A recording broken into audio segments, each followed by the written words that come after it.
Okay, I call this regular council meeting to order. And we have roll call, please. Thank you, Mayor Truitt. Here. Vice Mayor Alton. Here. Councilmember Wolcott. Here. Councilmember Villanueva. Here. Councilmember Hall. Here. Councilmember Woodard. Here. Councilmember Williams. Here. Thank you. Thank you. Now I would invite everyone to stand and join me in the Pledge of Allegiance. I pledge allegiance to the flag of the United States of America and to the republic for which it stands, one nation, under God, indivisible, with liberty and justice for all. Thank you very much. This evening we have the pleasure of having our invocation given by a surprise resident, Pastor Kevin Ruffcorn from Desert Streams Lutheran Church. Welcome, sir, and thank you for being here. Thank you. Let us pray. O Lord our God, these times are challenging for our world, for our nation, for our state, and for our community.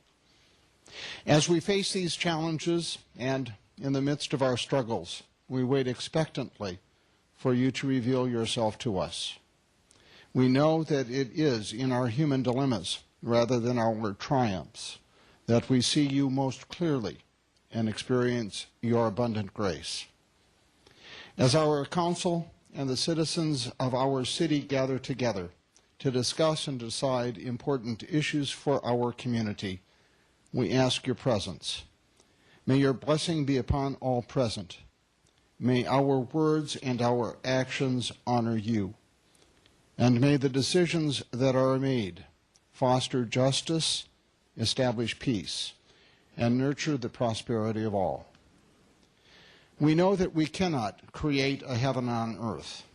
May we, however, catch a glimpse of heaven in the community that we are building. These things we pray in your name. Amen. Amen. Thank you very much. Thank you. We will begin our current report with Councilwoman Wolcott. Thank you, Mayor.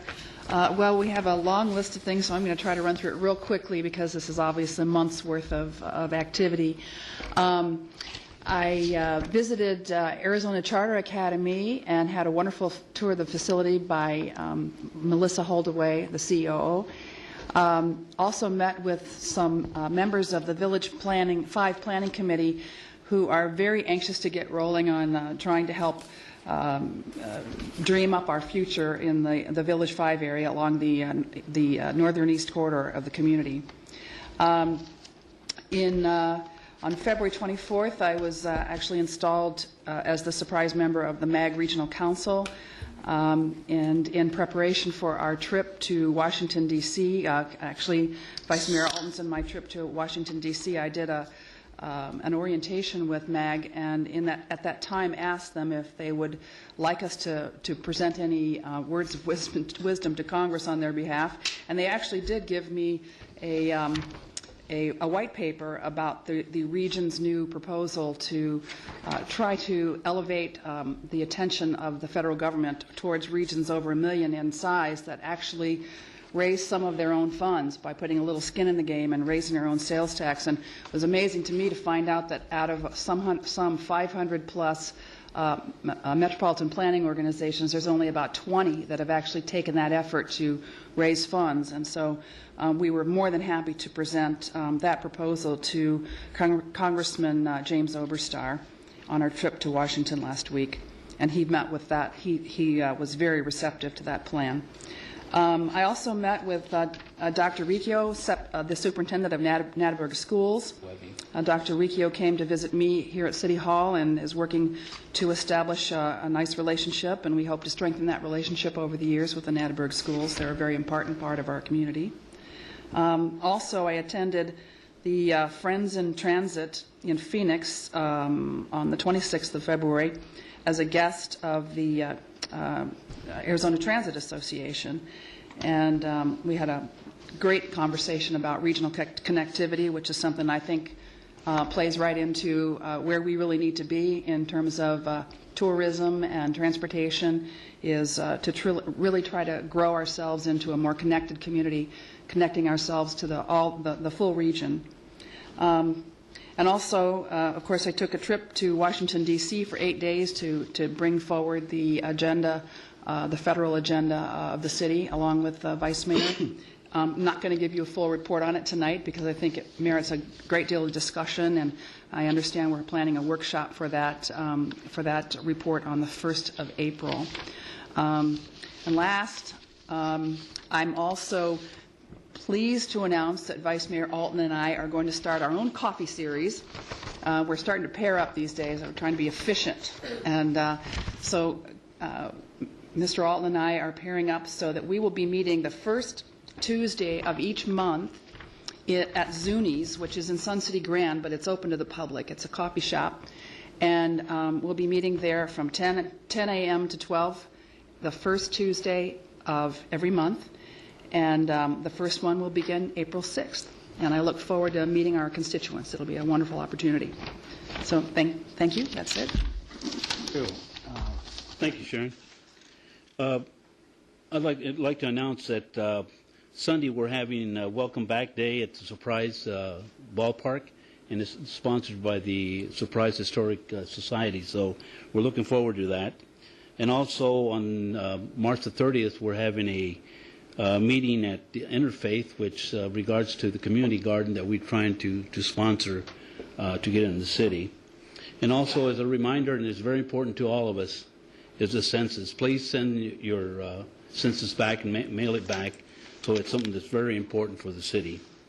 And also, last but not least, is with all the rains that we've had in the last month and a half, weed control is going to become a problem. So it won't be a problem during the summer. We urge every one of you to help control the weed situation. And that's about it. Thank you very much, Vice Mayor Alton. Thank you. I want to sincerely thank JB's for hosting my Monday morning coffees in the past. They have been extremely gracious in turning on the heat out in the patio when it's really cold out. But we really enjoyed being there, and we look forward to going over to Zuni's with Ms. Walcott. I had an opportunity to do something, and that was to do an 8th grade tour about 3 weeks ago. And I found that to be the most fascinating opportunity for me. And that is that these kids are really tuned in. And they were gracious. They were spot on as far as paying attention and asking questions. I enjoyed it. And it's a great way to get kids involved in the government. Also, I had the opportunity to go to Thanks for Giving event that was held at the Outback, and it helps the veterans that are coming back from Iraq and Afghanistan to provide extra money and to thank them for what they have done for us and what they are doing for us going forward. It was a great event, and Outback throughout I believe the United States is doing this program where they're providing some money off of a certain menu for the month of March, that if you order from this menu, then they will make a contribution. Their goal was, I think in the state, was $1 million. So, and finally, Washington, D.C., what an experience. Didn't have any chance to sightsee other than from the taxi cab window. It was one of these things, walk a block and brag Richard. Walk a block and brag Richard. My feet were killing me at the end of the first 3 days. I swear to God, I'm going to have a different pair of shoes next time I go.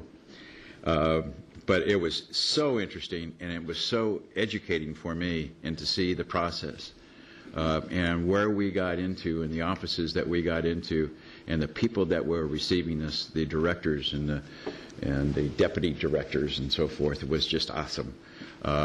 And next time I go back there, I'm going to do a little sightseeing on my own dollar and not sightsee on the city's dollar. But it'll be called a vacation. But I'm glad to be home. We have a lot to work on. We have a lot to share. And we are so hyped as to where the city is headed and what we can accomplish if we all work together. Thank you. Thank you, sir. Mr. Hall. Thank you, Mayor. First of all, I attended the Compassionate Surprise meeting, and we talked a lot about different issues in the city, but one of the things we talked about was how to get seniors and high school kids together, to communicate with each other, to enjoy each other's company. And I know John's doing some great things with youth leadership and all that, but this is what we call a bridge, so to speak. And there's a lot of ways to do this, but we thought the way we'd start was have a golf tournament. And we'd have 36 seniors and 36 high school kids, and we'd have 2 high school kids and 2 seniors on each golf tournament. We'd play it at each foursome. Yeah. We're going to play it at Sun Village. It's going to be April 30th that afternoon, on April 30th, so Friday. And after the golf tournament, we're going to have a barbecue, and I'm really looking forward to it. I guess I'm going to be the MC, so we'll see how that goes. But anyway, I really appreciate the Chief's effort in the Compassionate Surprise, and Robert Morris, who is one of the pastors involved, is going to be really quarterbacking this with Lynn Connor, who is on the Golf Advisory Committee of Sun Village. So thank you. I attended a lot of citizen volunteer meetings. I went to the CDBG meeting. I went to the Quality of Life meeting. I went to the Transportation Commission meeting. And I got to tell you, we've got some fabulous volunteer residents in this city. And I think, in my opinion, what separates us as a city, that we have so many people involved in the city that can contribute. And thank you to all those guys that dedicate their time on these commissions. I also went to the Joint Environmental Task Force meeting and discussing the asphalt plant permit. And I want to thank, there's 3 people that really are a driving force behind this Joint Environmental Task Force, and that is Shirley McDonald and Lyle Tuttle and Richard Wiebe. And I thank them for all their efforts in trying to combat some of the things that's going on in the Agua Fria River as regards to rock products and asphalt plants. Also, I went to the Hotel Association meeting with Councilman Woodard, and they're working on their 501c3 status. Hopefully it'll get done by June, because they're working in tandem with that. They're working on a motorcycle classic to come to Surprise in September, which could be great for the city of Surprise. I also went to the Sun Village Homeowner Association meeting. We had Albert Macias there from the Census Bureau, and we found some little glitches subsequent to that meeting that we found out, and he's been very responsive. For some reason, only part of Sun Village has been getting census forms. So today we got a lot of census forms moved over to the HOA so that people can come down to the HOA office and fill out the census form. Yesterday, I guess it was yesterday, I attended an AZ Rail planned focus group, Sharon, and it was put on by the ADOT and MAG, and it was pretty interesting. We came up with 3 priorities as we saw it. It's one of 5 focus groups throughout the state of Arizona, anyway, it was very interesting. Today I attended the Justice Administration meeting, which is it was employees from the municipal court, the prosecution office, code enforcement, and the police force, and they're just trying to get all the administration better in tune. And Officer Bacon represented the police force. He's doing a great job, and I really appreciate it. One of the things I found out is that less than 5% of the tickets that are issued in the city of Surprise go to hearing. Over 95% of them actually, because I got one of them, just pay the ticket. But anyway, it was a very interesting meeting, and I look forward to attending more of them because I learned a lot. I really did. So thank you. Thank you, sir. Councilman Woodard. Yes. On the 7th, I attended a Strikeout Cancer event down in Tucson, sponsored by Major League Baseball, and it was a For me, it was a great event, great cancer awareness event, which I'm very interested in. Even in the rain, with the cold, temperature was about, I don't know, felt like 50 degrees or less in the windy, but I made it all the way to the fifth inning until I retreated to the bus. It was real bad, and they finally called the game in the seventh. On the 8th or 9th, I attended the organizational meeting for the upcoming Pride Day, but I don't want to get into that too much and steal John's thunder. It's his baby. He's had it and started it for the last 3 or 4 years, and he's raising it well, so I'll let John talk about that one. On the 10th, I met with Dave Moss from the Chamber of Commerce, and we had some real good discussion about the partnership between the city and the Chamber, because we both need each other, and I think we've come up with some good things there. I also went, as Skip said, I went with him to the Hotel Association meeting, and I'm looking forward to that September motorcycle event. It's going to be a fun and exciting time for the city. On the 13th, John and I held our first joint coffee at Nick's Diner, and in the future we're going to be adding various chairmen of our commissions. Like this next one, which will be on the 10th of April, we'll have Jan Blair, chairwoman of the P&Z committee.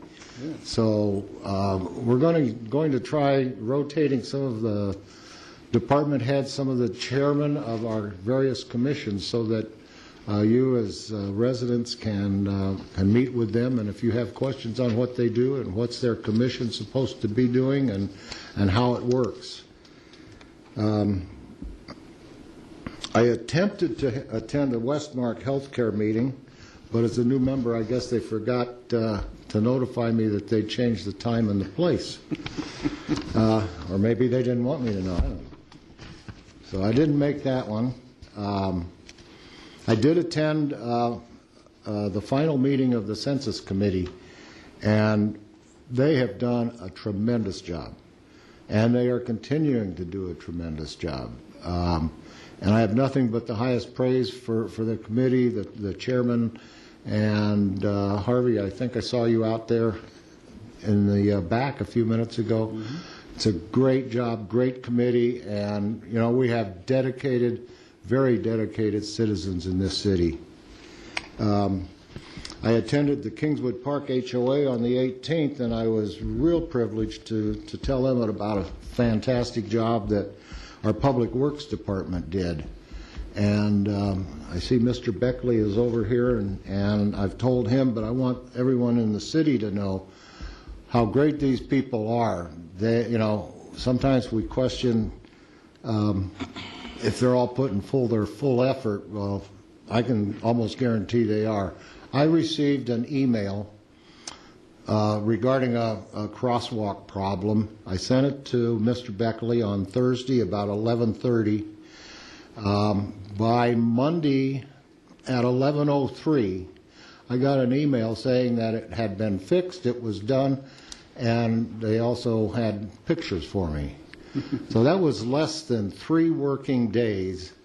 They got out there, they looked at it, they investigated what they had to do, they scheduled it, and they got the work done. And Bob, to you and everyone that worked on that, thank you so very much from the residents of Kingswood Park. They were amazed. A couple of new things that are going to be coming up. One, this Saturday, there's a benefit dinner coming at Arrowhead Country Club. There was a public safety officer that was killed back in December in the line of duty, and his children and family attended Cardin School, and they are having a benefit for the family. It's going to be a dinner with a sit-down dinner prepared by the chef there at the country club. There's going to be a dance, both with a band and a DJ. There's a silent auction, and all of the proceeds will go to the family. The Arrowhead Country Club has donated the space. They're not charging for that. The only charge they have is the nominal fee for the food that is going to be prepared. If you make your arrangements ahead of time, by calling the Cardin School, you can get tickets for, I believe it's $30 a person, or you can pick them up at the door for $50 a person, but it's going to be a great evening of dinner, dining, fine dining, dancing, and a silent auction. And they've got some really great prizes, or things that you can buy, I guess is what you call it. And I know I went to one of those for Toys for Tots at Christmas time, and I got a pretty good deal. We had a catered dinner for 18 people on that. And there's another one going to be there, another catered dinner, plus overnight stays at some of the areas, fine hotels, there's some golf, just a number of items. So I would encourage you to do that. And very soon on my city website, we'll be setting up a question and answer program. One of our residents, Bob Vukanovich, suggested that. Why don't you put out there, when someone asks you a question, why don't you put the question out so everybody can see it and see your answer?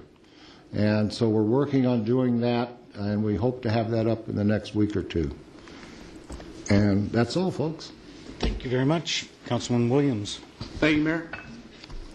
Count me in, and Councilman Villanueva made mention of this, and you'll see some of these floating around. Make sure the census is so important, and I thank my wife for filling that out and getting that out in the mail for us. So make sure that somebody in your residence gets that done. So important for the city. I had the opportunity to attend with the mayor the American History Fair over at Dysart Schools a few weeks ago, and we had the honor. I was able to hand out some awards for that fair, but we had the honor of receiving an award for the city, and they gave us this plaque for the American History Fair. It's a copy of the Declaration of Independence. One of these, exactly framed this way, is hanging up in the Dysart Administrative Office, and they've asked us to hang one up here at City Hall. So this is a gift to the City of Surprise on behalf of the city. I'm humbled to receive that. So that was an interesting event. A lot of great kids. They put together these projects, films and documentaries and PowerPoints that covered just different pieces of American history, from pop culture to government to all different things, and it was really something to see. So that was a fun experience. Want to welcome, I noticed a lot of Boy Scouts out there. Want to welcome Troop 30. I think I got it. 30? It's 30, right? Okay. Making sure I get it right. Welcome. And sorry you have to endure this, but well, welcome to City of Surprise, and I appreciate your engagement with the city.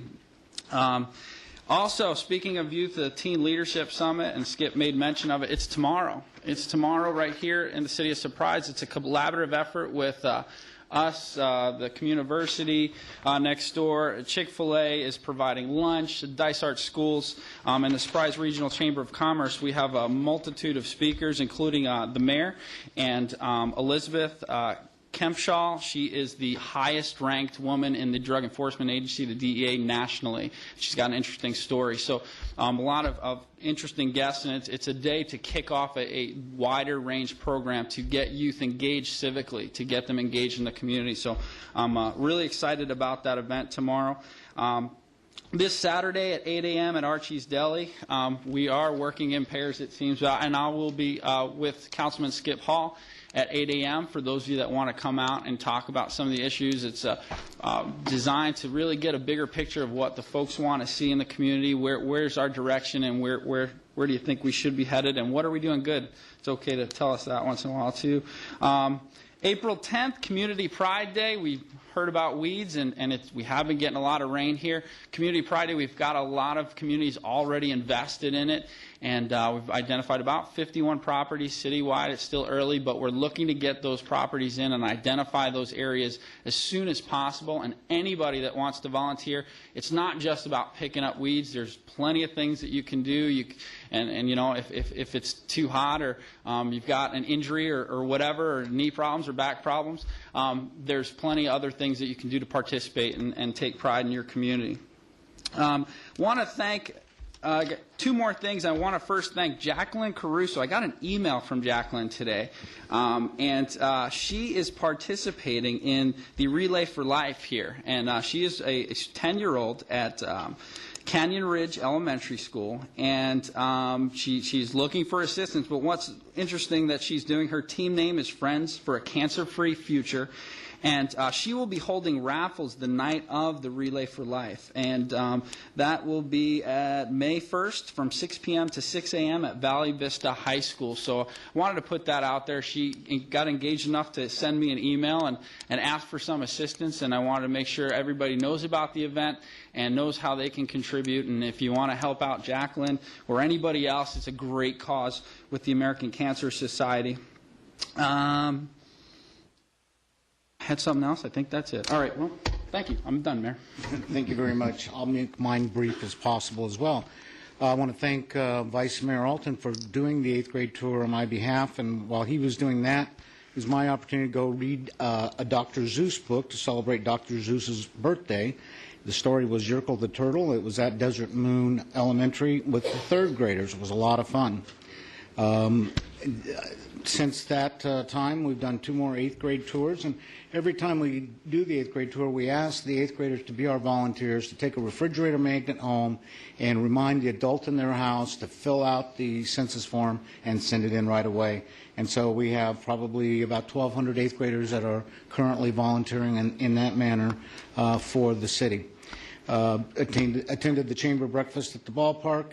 I had an interesting experience meeting the mayor of Kowalski, which is from the Democratic Republic of the Congo, Mayor Jinga, and she brought 7 people with her, including her interpreter, who lives here in Surprise. And they all spoke French and other languages, but the interpreter really came in handy. In fact, they've invited us to consider being a sister city.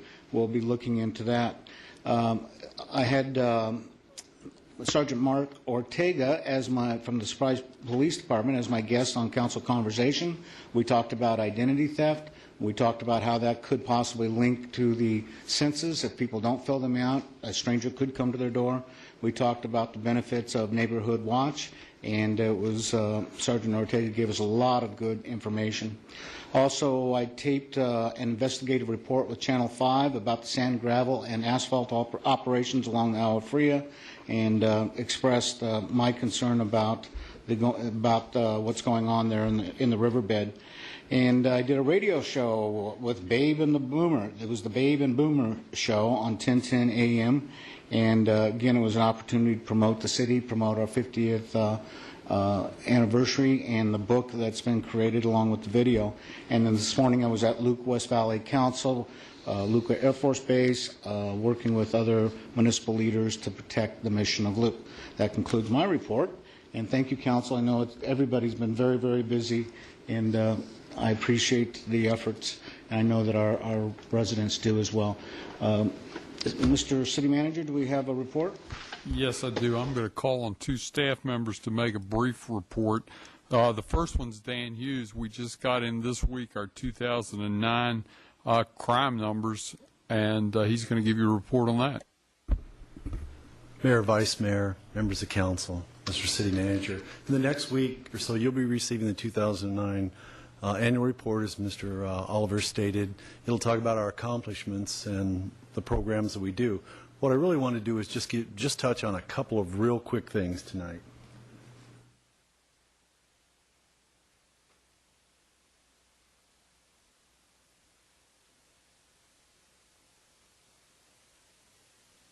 As you can see, overall crime for the city of Surprise is down 6%.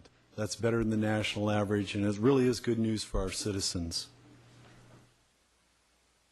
Calls for service are up 11%. And I think we went from somewhere around 81,000 to over 90,000 calls for service. And I really think that that is because people are using the phone and they're calling in more and reporting crime. In some respects, that's not a bad thing. It does help reduce crime. I wanted to do just a quick comparison of a couple of neighbor cities. If you look at Glendale, out of 1,000 people, 55 of them in 2009 were crime victims. And actually, that's a great statistic. Glendale itself is a very safe city. We compared ourselves against Peoria. Out of 1,032 people were crime victims. For the city of Surprise, out of 1,000 people, only 22 people were crime victims in the city of Surprise for 2009. We have a very good, safe city, and I just thought that that would be something I could quickly share with you tonight. Thank you. Thank you very much. We appreciate your efforts, and we're very proud of our police department and public safety record here in the city of Surprise. Thank you. And the second one that I have is Ken Lynch is going to, we have added a new feature onto our website which is going to make it much more usable from ability to search and find things on it. And he's going to demonstrate that feature for council as well as the members of our audience and people may be viewing. Thank you, Mr. Oliver, Mayor, Vice Mayor, members of the council. Good evening again. Mr. Oliver is correct. What we've done is replace our content management service-provided search engine with Google search. On our website, you'll see the search box up there. It is branded with the Google name. This produces results that are much more powerful and in a format that most web users are familiar with. Everybody does Google searching. It precludes the need to really learn how to navigate around our site. We have a very information-rich site. We have tens of thousands of pages of information on our site. Navigation is a challenge. It's in ongoing development.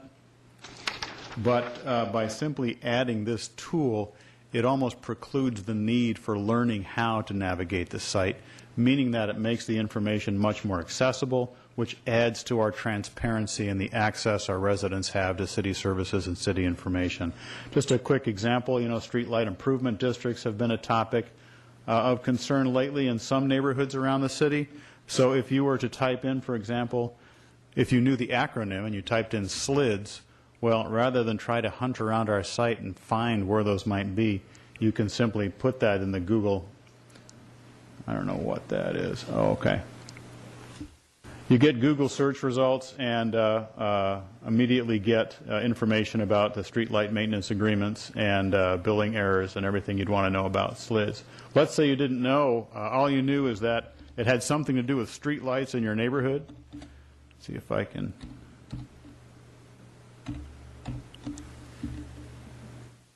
So you knew you needed to find something about streetlights here. Well, with that, you'd go directly to the Streetlight Improvement District application packet. So we think it's really going to help. I'll give you just a couple of more really quick examples. For the accelerator is an issue that, in fact, is on tonight's agenda. If you were to try to look around the site for it, it might take a while to find. Let me see if I deliberately misspell it, what it does. Yeah, it will ask me, did you mean to accelerator? Thank you, Google. Yes, that's what I meant. And again, it takes you directly to our site where Accelerator resides. Again, this is searching our site. It's not searching the internet. It's not searching the web. It's just searching our site. Finally, I happen to be looking at the Vice Mayor, so let me just type his name in there. If you're to do so, then it will direct you directly to that site. So again, it's functional on a lot of different levels, and we think it's going to add to the transparency and the usefulness of the site. Thank you very much. Thank you. And all I want to say is these are some of the things that we're working on to make our site more usable to the public and to provide better services to the public, and that concludes my report. Thank you very much. We will move to call to the public. This is a time that the public has the opportunity to speak on any item that is not on the agenda, and I believe we have a couple of speakers this evening. That's correct. The first person is Richard Sternan.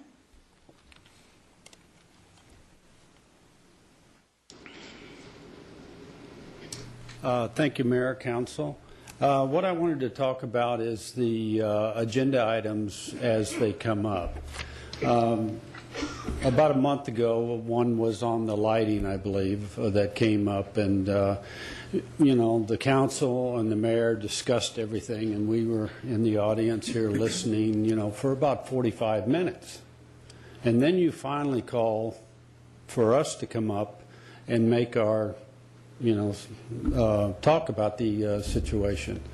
But before we came up, you had already made a decision amongst you of the approach you were going to do on this lighting. You didn't vote. You then called for us to come up and talk about it and give our opinions.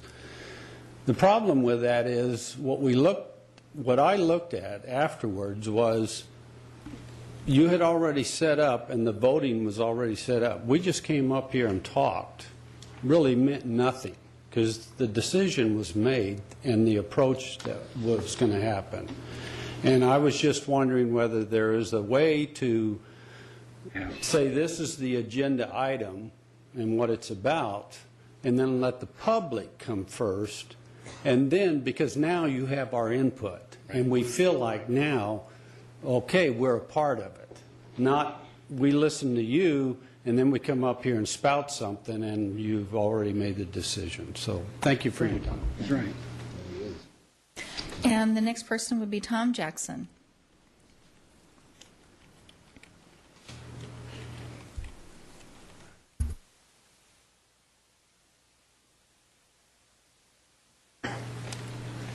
Speaking of one who's been voted down several times, what I basically wanted to talk about, and I know this is on the agenda, but I'm just going to mention the name on losing propositions, Arizona Tech Accelerator, the bridge over Bell, on Bell over Grand Avenue, the bridge to nowhere, we used to call that, commuter rail, and a lot of other things. Commuter rail, for instance, hasn't worked in Tempe, hasn't worked in downtown Phoenix.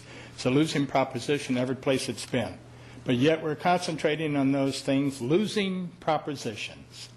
I've got an example here of one that someone brought up sometime past on the, well, first of all, the 303 development would be something we should really concentrate on. And on tourist areas. We're sitting here in the city of Surprise. We've got the White Tank Mountains out here. We've got that wonderful development. We've got a site that is an old site there that is one of the most ancient sites in the whole state of Arizona. And yet we're doing nothing. Someone mentioned a tram to go to the top of the Tank Mountains some time ago. Nothing was done about that. We don't listen to those things. Those things will make us money. When it comes to the, the tourists coming. But Scottsdale is doing an awful lot in terms of tourism. They've done it for an awful long time. I've been in the state for over 40 years. Another thing, that we could use that it really isn't going to cost a lot of money is that I belonged to the Chamber of Commerce way back in the late 60s and the 70s here in the state of Arizona. We used to have a list of new companies moving into the state of Arizona, and in particular in Maricopa County. And I'm sure those lists still exist. What are we doing with these companies to approach these companies and say, how about coming over to the city of Surprise and taking a look at us? Well, we've got to stop concentrating on losing propositions and start concentrating on those things that will help to profit the city of Surprise. And, we can't be using the stimulus money and driving us further and further into debt, particularly at this day and time. When we're going through a great recession. Let's do something that will profit the city. And I thank you very much. Thank you. Does that conclude? Yes, it does, Mayor. Okay, then I will close the call to the public. We'll move to consent, items number 2 through 14. Councilor, is there any questions or anything one desires to have pulled? Mr. Woodard.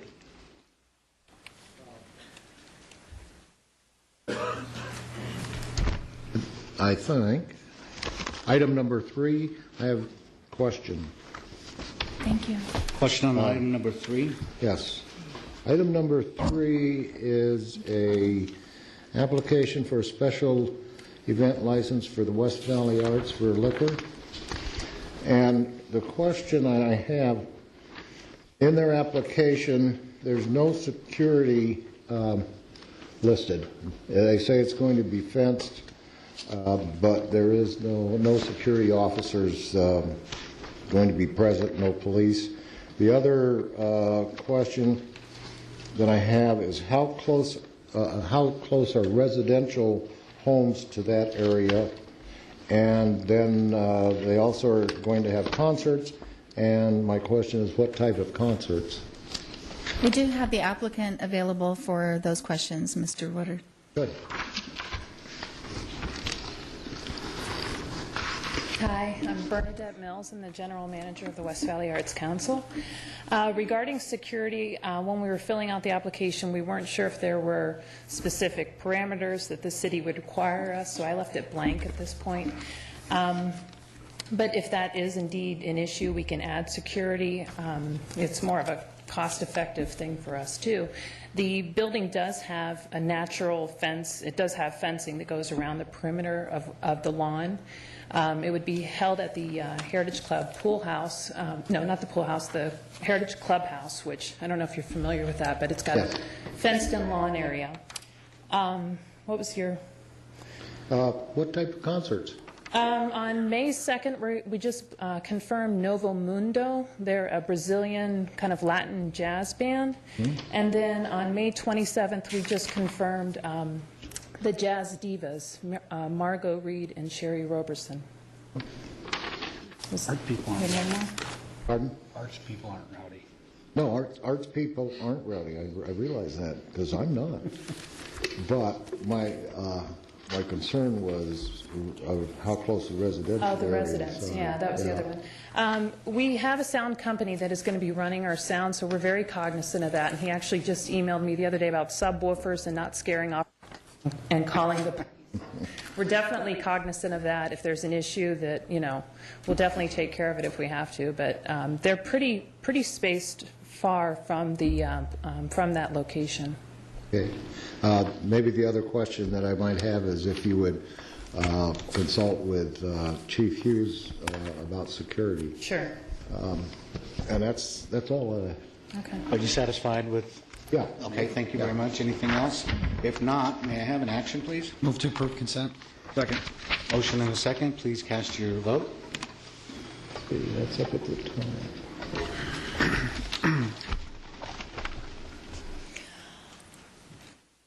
I just need Mike Woodard, please.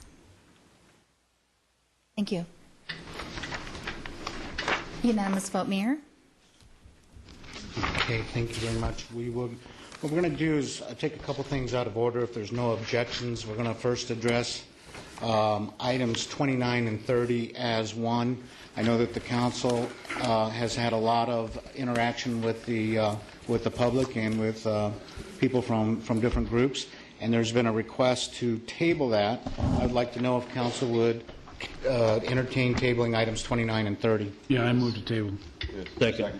We have a motion and a second. Any discussion? Please cast your vote.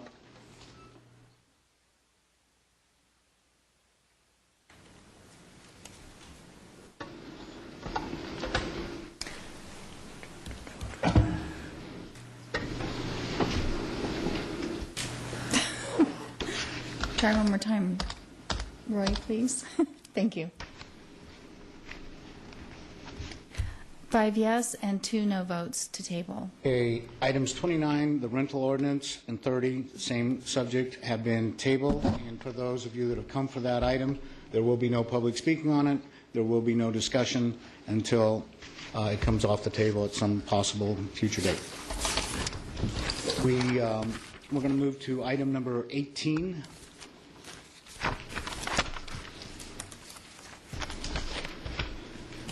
Item number 18 is consideration and action on Resolution 2010-36, a resolution approving the cell tower site license agreement between the City of Surprise and Cricket Communications.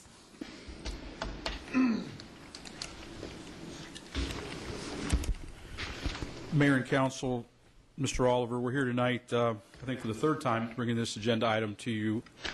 I want you to know we have Mr. Quinn here, who represents the vendor that the contractor that we would go into contract if you do so move to enter a contract this evening.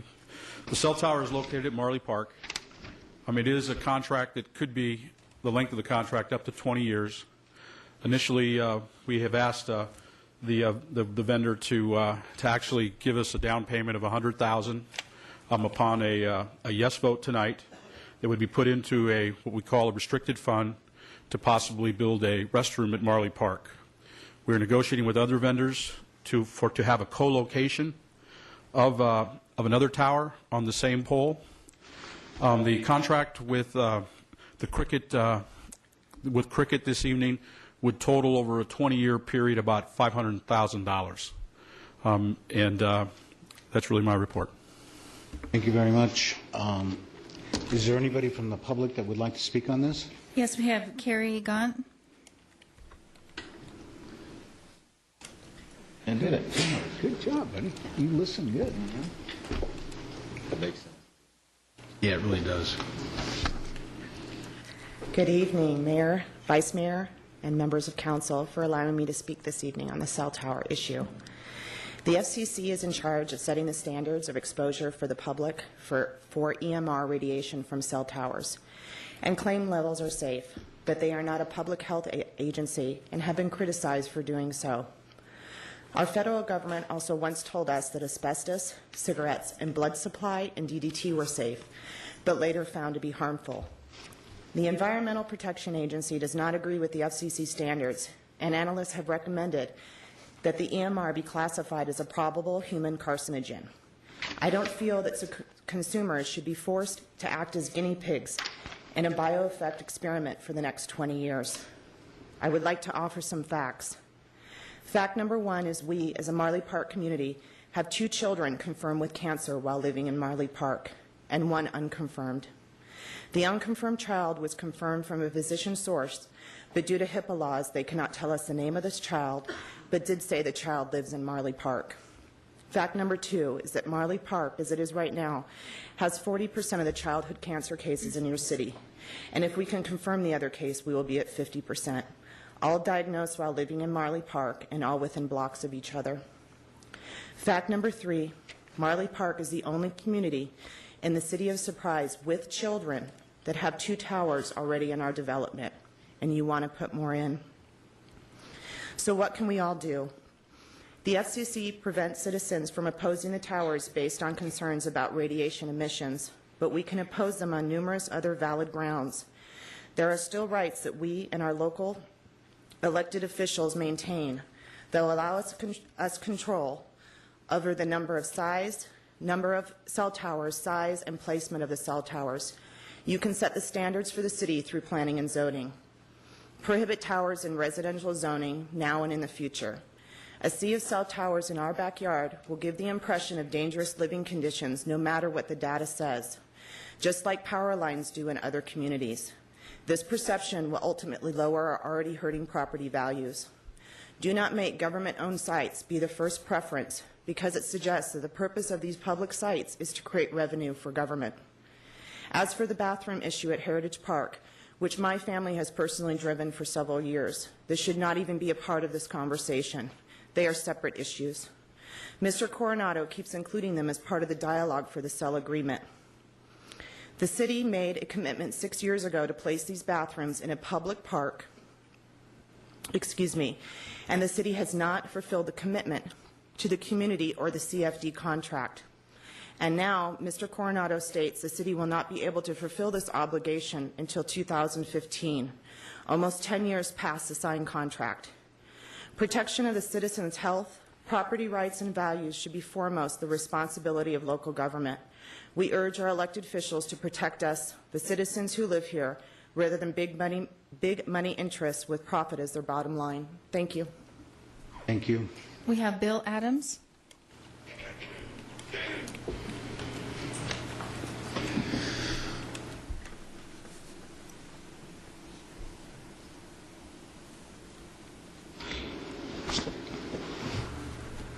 Mayor and City Council members, first of all, I want to thank you for the opportunity to address this issue with you. For many people, perception becomes their reality. There is a perception that cell towers emit EMR, which hurt the human body. Okay, that is a perception. Some have approved it. Some say it is not really a true statement.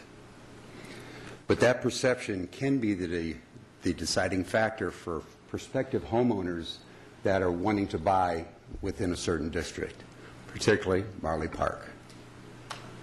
Another perception that exists is that cell towers do not give an aesthetically pleasing view for prospective homeowners. There are 2 existing towers, as Carrie Gaunt has already noted to. They are on the Dysart School District property. The Marley Park residents did not have any say-so or input into those existing cell towers. I'm concerned that Heritage Park, if this is approved, would eventually become a cell tower farm.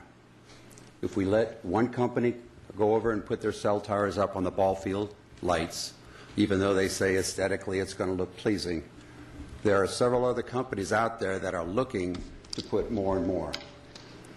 So we would have, potentially, there's about 8 to 10 different companies or types that would like to put some sort of electronic equipment up there.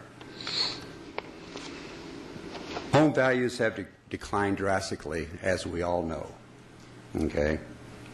I feel that this agenda, if approved, would have a negative effect on the housing market, not only in Marley Park, but also Surprise. I do not object to the license agreement with Cricket. The only objection that I have is the location. I think that a study should be made where it does not affect the residents, as Carrie Gaunt had said, personnel with cancer and stuff like that, or could potentially cause cancer. Request you disapprove this agenda item. Thank you again for giving me the opportunity to address you. Thank you. Is that complete, the That is. people wanting to speak? Okay, then, Council, is there any discussion? Mr. Hall, excuse me, Mr. Williams. Thank you, Mayor. In light of some of the testimony from residents there, my concern isn't not even to get into health concerns, but my concern is when you buy a home and you have some certain expectations of this is what this community is about, and this is what this looks like. This is alternative to that. I really appreciate Mark Coronado and his defense for looking at an alternative means to fund these bathrooms, but there's folks that don't want it there, and I support them in that. Thank you, Mr. Hall. Thank you, Mayor. Yeah, I am so torn by this issue because I haven't seen the compelling evidence, but when you have so many residents that are living in a community that are against this cell tower, you really have to take a second look. And I, too, applaud Mark for trying to figure out how to fund these restrooms for Marley Park. But from a real estate value standpoint, just that alone, the gentleman who just spoke, he's right. I mean, perception is reality for a lot of people. And I am just, I've actually changed my mind. I was going to vote for these cell towers, but I just can't support it now. So, Mr. Alton. Thank you, Mayor. Marley Park was built with special interests, and special interest is, and that is the developed community. Their backyards or their garages are in the back, and they promote a walking community, outside community, a vibrant community within the city of Surprise. And I, too, am against having something like this in there that might take away from this community atmosphere. Ms. Wolcott. Thank you. And I, too, want to tell you, Mark, I appreciate you trying to do something unique and thinking outside of the box. We're all asking each other to do that a lot these days. But it's hard to ignore the feedback from the community. And, you know, I've had the same experience, you know, being contacted by members of my community in Sun City Grand, where suddenly cell towers sprouted up next to homes, and people said, wait, we weren't expecting that. That wasn't something that we knew was going to happen. So that was a decision by a homeowners association, but nevertheless, when we're in a situation where we're the ones that are putting it in, I think we need to listen to the people. So I would be voting against it. Mr. Villanueva. Yes, I just wanted one of the speakers mentioned a different location. Have we looked at that? Anything come up as far as location? Mr. Quinn, Mr. Villanueva is here from Cricket. I don't know if he'd like to come up and speak, but the contractor has said that they would possibly approach the school district. Now, Jeff Mihalik might be able to come and add some light that the process has changed. No longer will we be bringing these type of opportunities for cell towers simply as an administrative decision. They'll be going through the P&Z, if I'm not mistaken, and so we'll eliminate this process coming before you because the P&Z board will be able to listen. And I want to applaud Jeff because, you know, at the end of the day, I do respect the residents of Marley Park as well. But at the end of the day, we try to get creative, and this is what a public process is all about, listening to the people. And cell towers and cell phones will survive, and we'll look for other alternatives to help the vendor locate in another area that's pleasing to the community, especially the Marley Park residents. Great. Thank you, Mark. Good. Anybody else? May I have an action?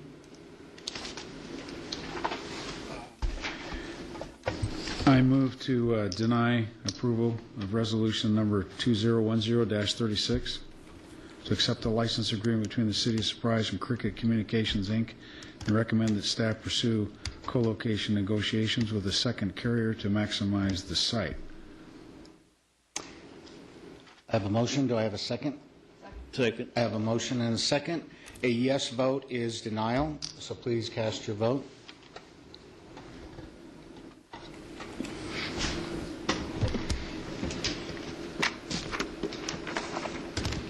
Unanimous yes vote, Mayor. Thank you very much. And I've had a request to move just one more item, and that would be moving item number 26 forward. Mr. Alton, I believe that's your cue. Yes, it is. Thank you. I believe that we need to probably adjourn into an executive session for legal advice for a very short period of time, and then come back in and discuss the issue. I move to do that. Do you have a second on that? Second.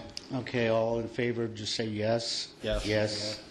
Okay, we will be adjourning briefly for legal advice and then returning to have our public hearing. Thank you, Boy Scouts, for coming this evening. You earned a badge this way, right? Did you earn a badge by being here? Good, congratulations.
Okay, looking for a motion to reconvene regular session. I move.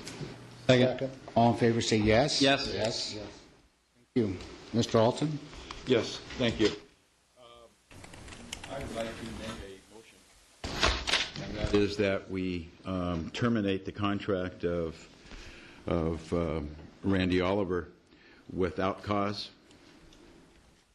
and to look for a new direction, a new focus for our city of Surprise. Okay, I believe before we have that, excuse me, is there a second on that? Yes, there is. Second with Wolcott. Before we go any further, I believe that it now becomes your decision, Mr. Oliver, to have this discussion either in executive session or in the public here before the public. Since no one talked to me about this agenda item, unfortunately, I don't know the genesis behind it. I would have wished that somebody would have come and talked to me and explained anything that they had to say. Clearly, I've had to make difficult decisions, and I know that in making those difficult decisions, that all those decisions aren't to everyone's liking. Thank you. I'm going to interrupt you, sir. Your option right now is to hold this in the public or to have it in executive session. Based upon these facts, I believe this topic is an appropriate topic for public session. Okay. Therefore, I do turn the if you have something you want to say or discussion for the rest of the council, please speak your piece. If nobody Mr. Hall. does, I will. Yeah, these have been difficult times ever since Randy Oliver's been here as city manager. I mean, we've never had to lay off 90 employees, ever, in the history of the city. We've never had declining revenues year over year in this city. It's been very tough times, and when you have to make tough decisions, you're not always the most popular. And I think he has done a very good job navigating us through some very financially challenging situations. Do I agree with all his decisions? No. But we are a city manager type of government. And when we start going around the city manager to deal with employees and associations of employees, it's a very slippery slope. And we also run the risk of telling the rest of the state of Arizona and the Phoenix market that the city of Surprise is somewhat dysfunctional, and that we can't support our manager going through tough times. And I use the example of Scottsdale. Here's a city that's, what, 250,000 people, and that place over there is a funny farm. I'm sorry. I mean, we hired their chief financial officer, okay? And you guys saw his presentation tonight. He's a pro. They lost a very good man. Now, who hired that man? Randy Oliver, okay? And I think we're very fortunate to have Scott McCarty, and I think we're fortunate to have Randy Oliver. Now, look, I don't subscribe to everything he's done. And I know there's some morale issues in this city. I'm not blind to that. But at the same time, I know that it goes with the territory when you're making some tough decisions about people. And we've probably got some more tough decisions coming up in our budget retreat.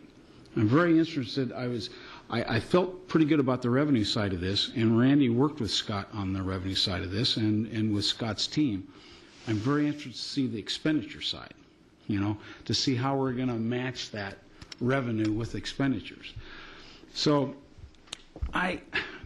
it's going to cost the city, in my estimation, anywhere from $175,000 to $200,000 to make this decision. in a time that's very difficult.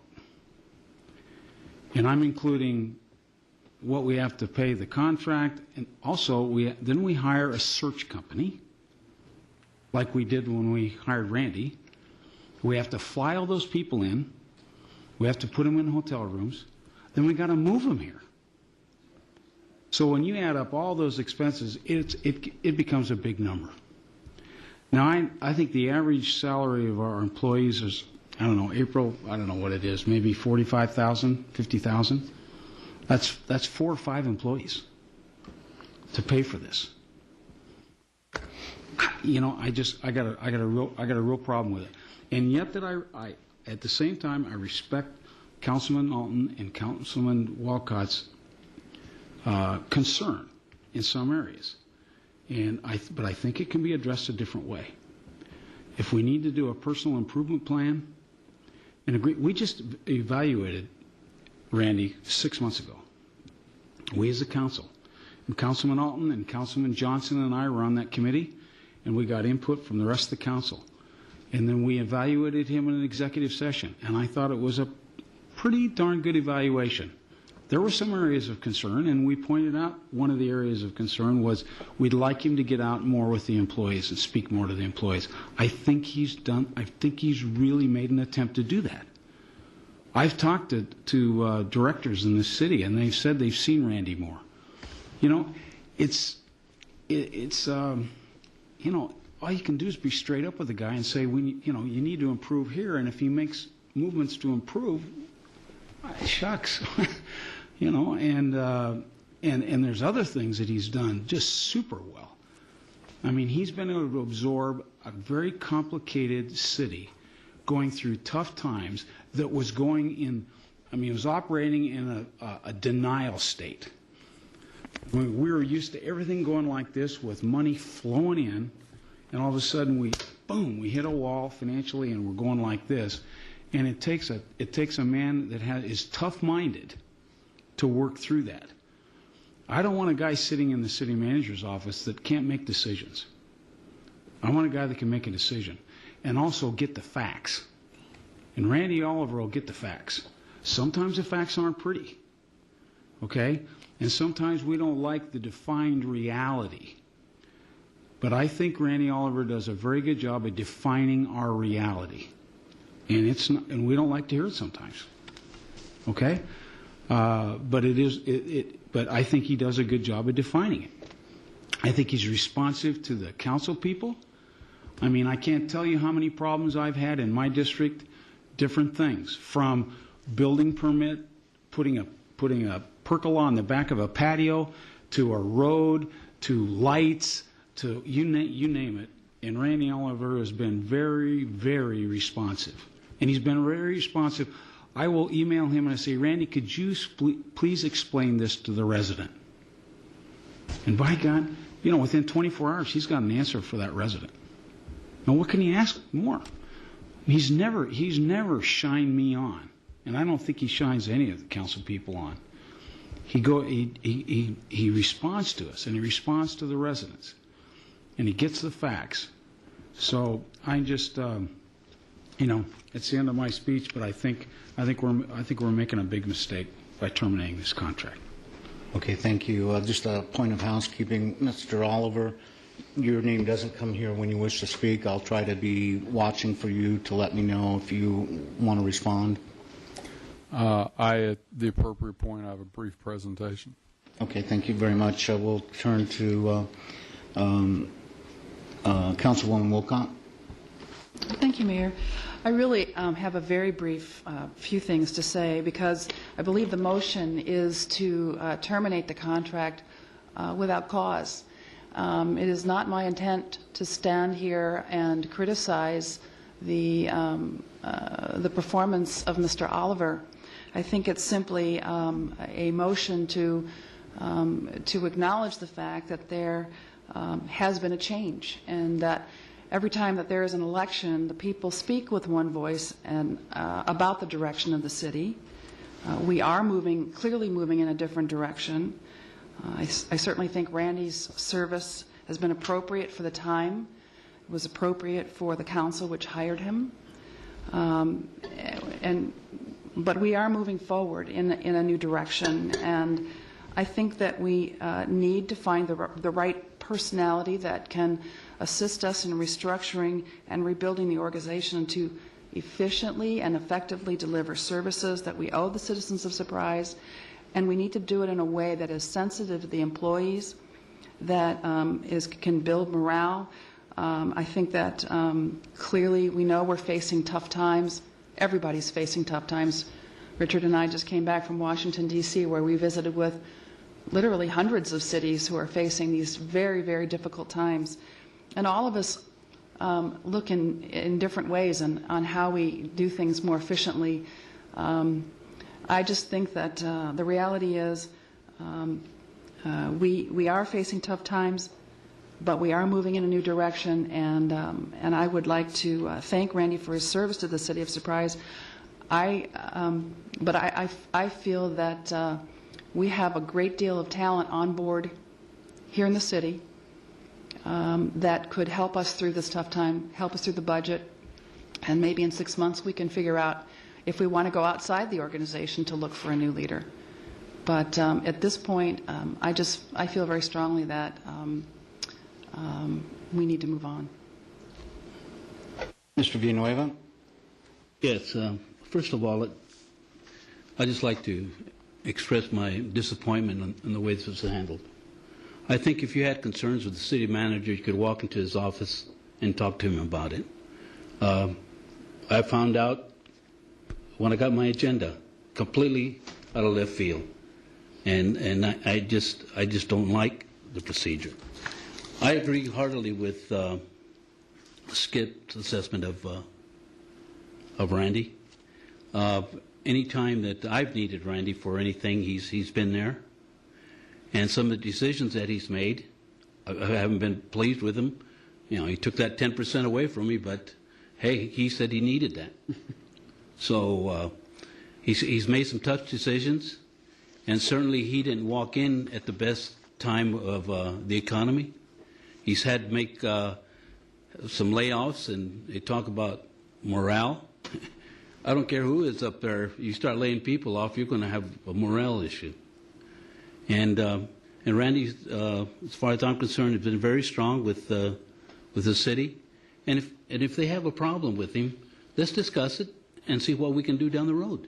But terminating Randy, I don't think is the answer, especially at this time with the budget and the economy the way it is. Thank you. This item comes as a surprise to me as well. I'm a little bit disappointed and concerned because we're currently in a negotiating process with our fire department, and there may or may not be any connection, but they've lodged their vote of no confidence, which seems the timing just isn't right. And, you know, one of the things that I believe that this council stands for is fairness and justice. Mm-hmm. And it strikes me that this isn't a fair or a just process when there's negotiating that's going on, and then the city manager is called to task, perhaps because of that negotiation or perhaps not. It certainly taints the process, and I object to that. I have concerns that there is a way to handle this, and if council doesn't choose to walk into Mr. Oliver's office to discuss something with him, then certainly we can put it as an agenda item and talk to him about potentially a personal improvement plan. Mm-hmm.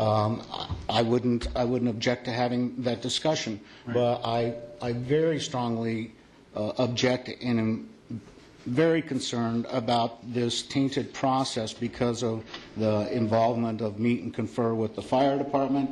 I'm sure that they wouldn't want to have this process or this action be associated with them, particularly if it's an unfair and an unjust process. There is a way to handle this right. It's the way that we would expect any employee in our organization to be treated. And why would we want to do anything less for the city manager? Mr. Hall brought up a cost of probably $200,000, maybe even more. That could be 3 firefighters. It could be 3 or 4 police officers.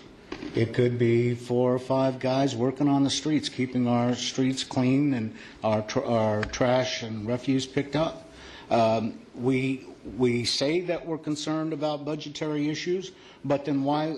My question is why then would we, what appears to be in a very rash manner, turn around and be willing to discard so easily that much money? This is not a time to be doing that. I believe that if we put together a personal improvement plan and Mr. Oliver wasn't able to meet those expectations, then maybe there would be a difference in terms of the type of release that he would get. So I would ask Mr. Alton that you reconsider your motion.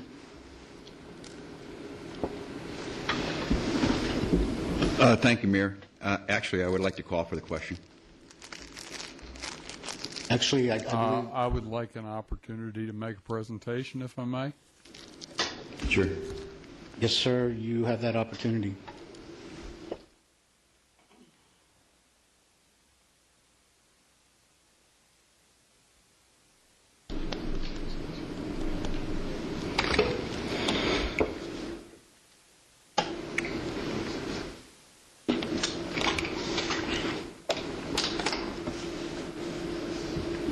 As I get started here, I want to finish the comments that I started earlier.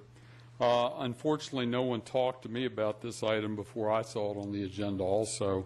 I wish I would have known or know the genesis behind that particular item before it came to council. Perhaps whoever was the genesis behind this, we could have worked together to address whatever those issues particularly were.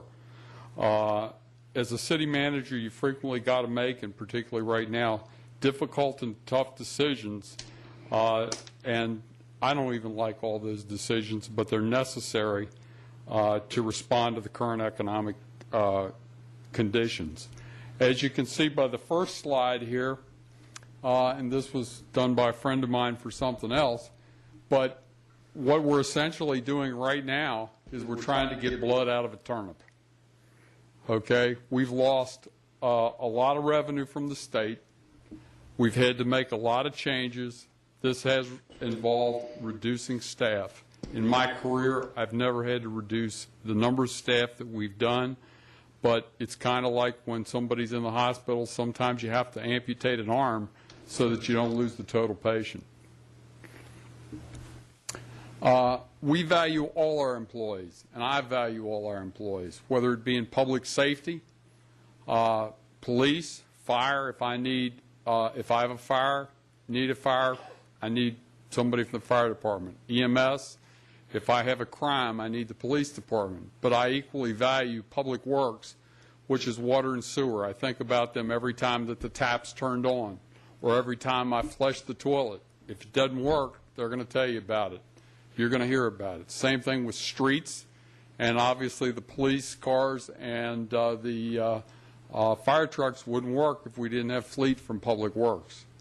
In the CRS area, all of the fine amenities that we have there, the programs for our kids, the spring training facility, all the support departments. If the computers don't work one day or the phones don't work, that's a major deal. You have some great employees that serve the citizens of Surprise. It's been tough, everybody working together. We have the best group of directors that I've ever worked with.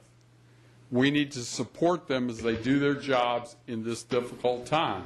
One of the things that's always an issue in government is it's very difficult and it takes a while to build the culture for department directors to make certain tough decisions. They would prefer they be made through the city manager's office, and they have to be made out of necessity. One community, as I previously alluded to before, in the valley here, went from $35 million in reserve balance to $10 million in reserve balance because they thought things were going to get better. The state of Arizona's budget crisis is just unbelievable, and in my opinion, it's been very poorly mismanaged because they didn't anticipate the downturn that was going to happen. And unfortunately, I do not believe that we're going to climb out of this quickly. I think we're going to rock around about where we are. To give you a graphic on that, you've seen this before. Capital, we've gone from $212 million down to $116, a reduction in 45%. Our general fund operating revenues have roughly decreased $15 million. $15 million from 99 to 84.6, and it's going down even more next year. We look at our personnel. Okay, we've decreased through either eliminated positions or frozen positions that we've done very strategically. We have decreased our overall position count 10.6%. We've also flattened our management structure 41%. Okay? Admittedly, in my personal opinion, I think there were too many people in management positions, but we've addressed this. Okay? Are the people that are no longer in those manager positions, are they totally happy? The answer is no, they're not. The other thing I would note, we have not reduced one sworn firefighter or one sworn police officer, not one at all. Okay, here it is by department, just to give you the visual. City manager's office, we've decreased the staff in the city manager's office 43%. I've told John Williams this. I'm not going to do it right now. I'm comfortable with myself and George Cole being there, that we can handle it. But at some point, we're one too light. Okay? And if you recall, at one particular point, I was functioning as both the assistant, the city manager, and the finance director because of the way certain things worked out. I was putting in unbelievable time and not being able to provide the time that needed to be given to any of those three particular classes. With the addition of Scott, I've got confidence. There's some issues we've got to deal with in the finance department, but I'm comfortable he can address that. With the addition of George Kolb, he's a tremendous asset. I think that we've got a team in place that will take this organization where it needs to go with the organizational structure we've got. I will add this one additional point, that we have been working with the departments to make, because I believe that you need to empower departments to make decisions.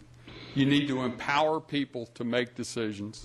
In a community that I went into, and it was formerly, the city was going bankrupt, but it was formerly a strong mayor, I got a utility director that called me up and said, I want to buy a can of paint, can I do that? And I said, well, if you got to ask me if you want to buy a can of paint, I don't need you. Okay? But you got to empower your people and then inspect them to do that, but it takes some time to do that. One of the exercises that I'm sure was very frustrating to 4 department directors here, we put the 4 big department directors together, which is CRS, Public Works, Fire, and Police.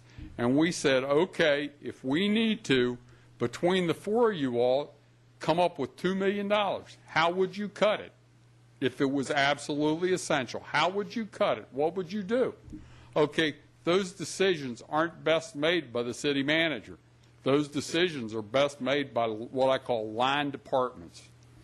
In human resources, we've reduced 42%. Community development, 40%. Jeff Mihalik has done a fantastic job as it relates to that. These are people that, admittedly, a lot of them did inspections and things like that.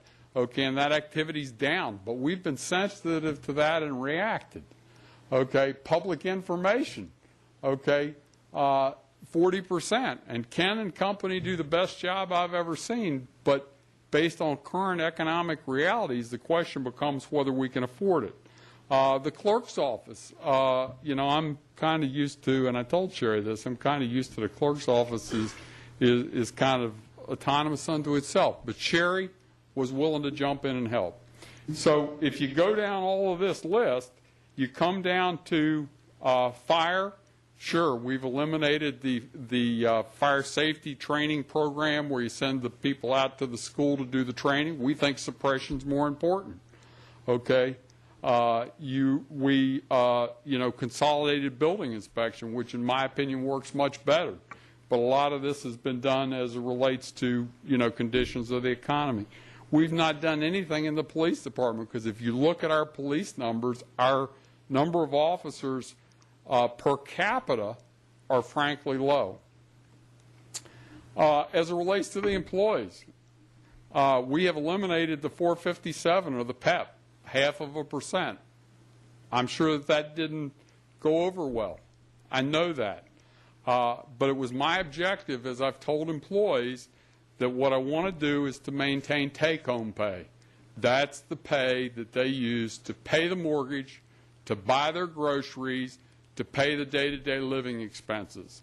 We've eliminated the 457 match. We reduced the PTO payout by half in 9, and we eliminated it in 10, and we dropped the PTO, PTO amount that they could earn. We implemented a $25 per month employee insurance program. We've eliminated the tuition reimbursement program. Overall, this has had a minimal impact on take-home pay. However, it has decreased their overall compensation 3 to 4%, but it was necessary. The facts are 72% of our general fund expenses are personnel.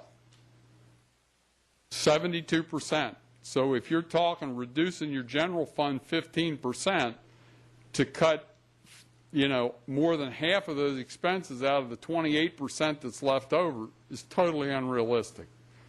We've frozen 10.6% of our positions, reduced capital 45%, our operating budget 15% or $15 million. We've played no financial games. We didn't go out and do a sale and a lease back on this building, which is what the state did. So, to me, that's like going out and mortgaging your house to be able to buy the groceries. Well, it can be done. Not a good idea, though, unless there are other options. We've not raised taxes and fees. We've had one meritless EEO complaint for layoffs. We have had one person who was a supervisor that was equivalent to John Abraham who contended they could do John Abraham's position. And I candidly said, if you can produce your engineering certificate by the state of Arizona, we'll consider that. Okay? And that's why I say it's meritless.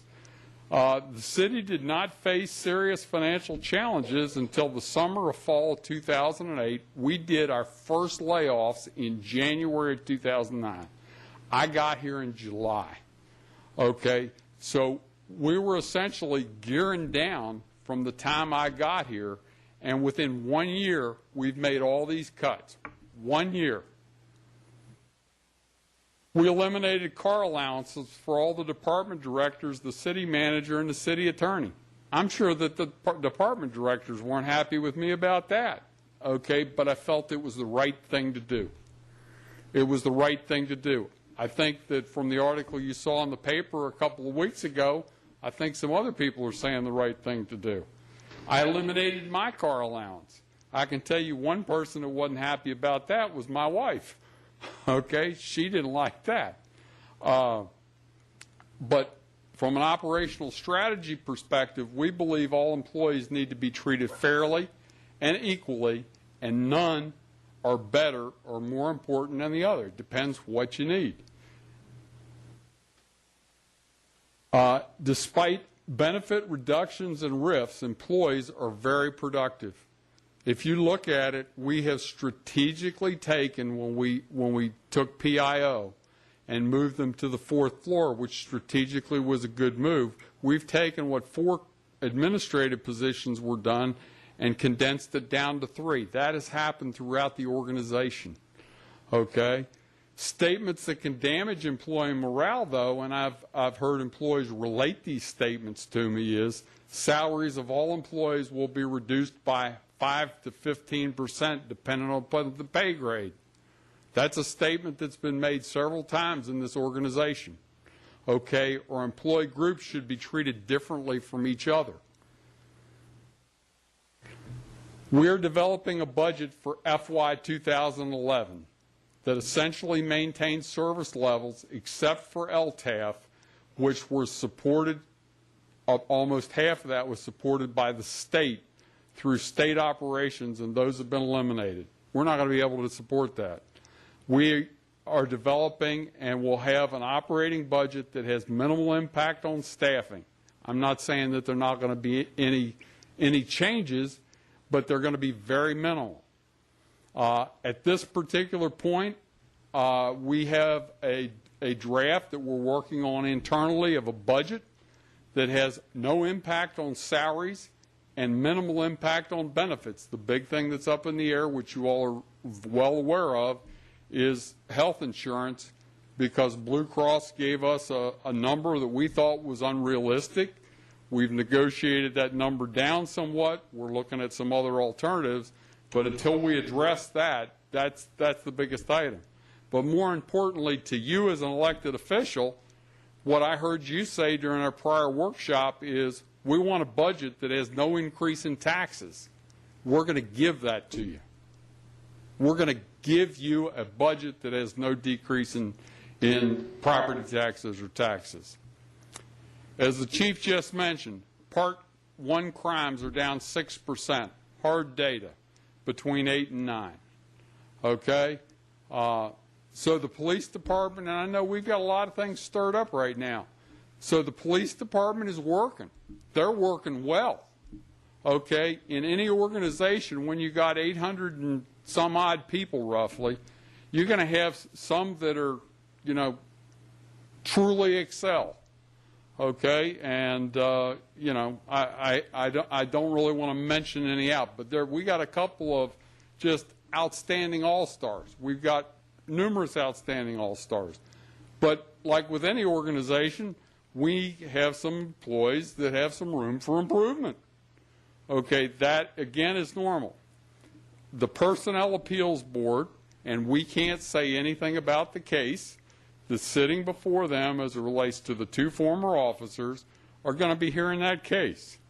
And, you know, as I released to you all yesterday, I believe it was in an email, there was a complaint made by somebody else, in my opinion, which was a retaliatory complaint, and I think that starts to get the facts out. But let's wait till the facts come out, because I think you're going to be a little bit astounded when those facts come out.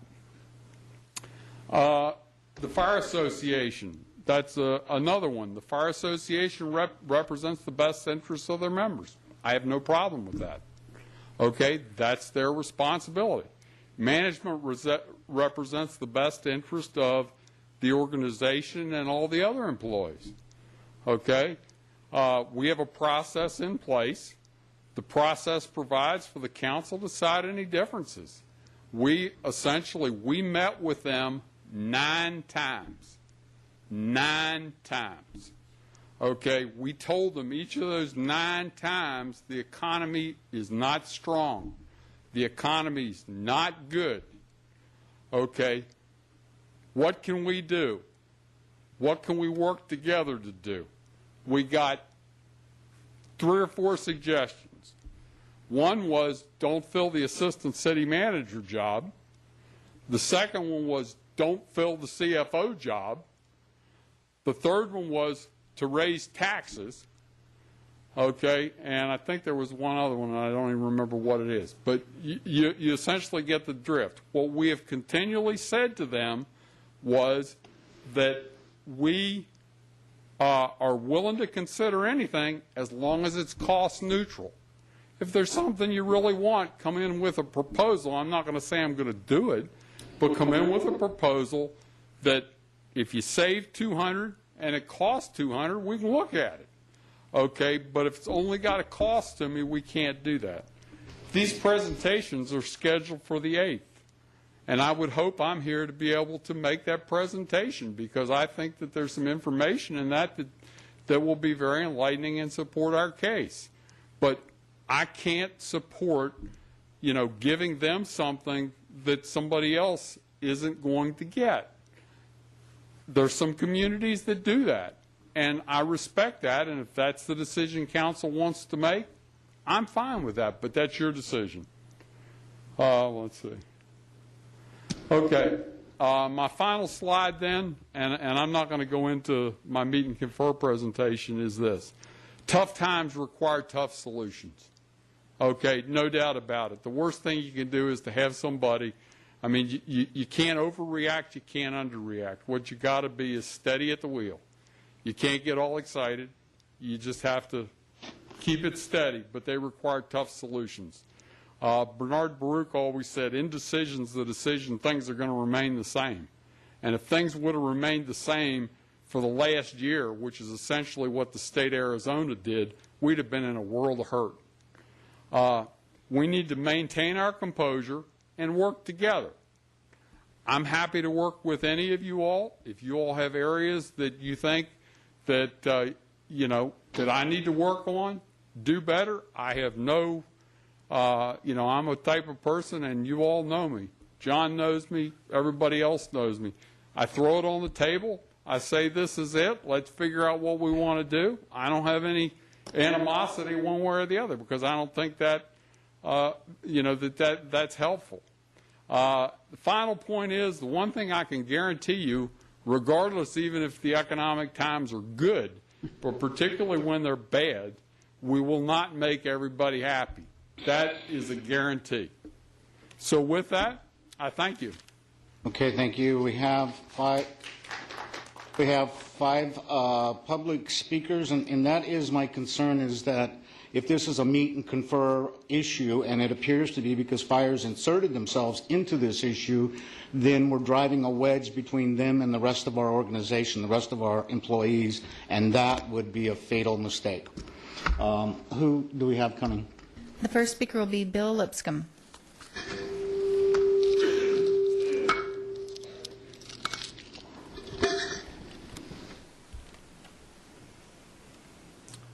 Good evening, Mr. Mayor, Mr. Vice Mayor, members of the council, Mr. Bailey, Mr. Oliver.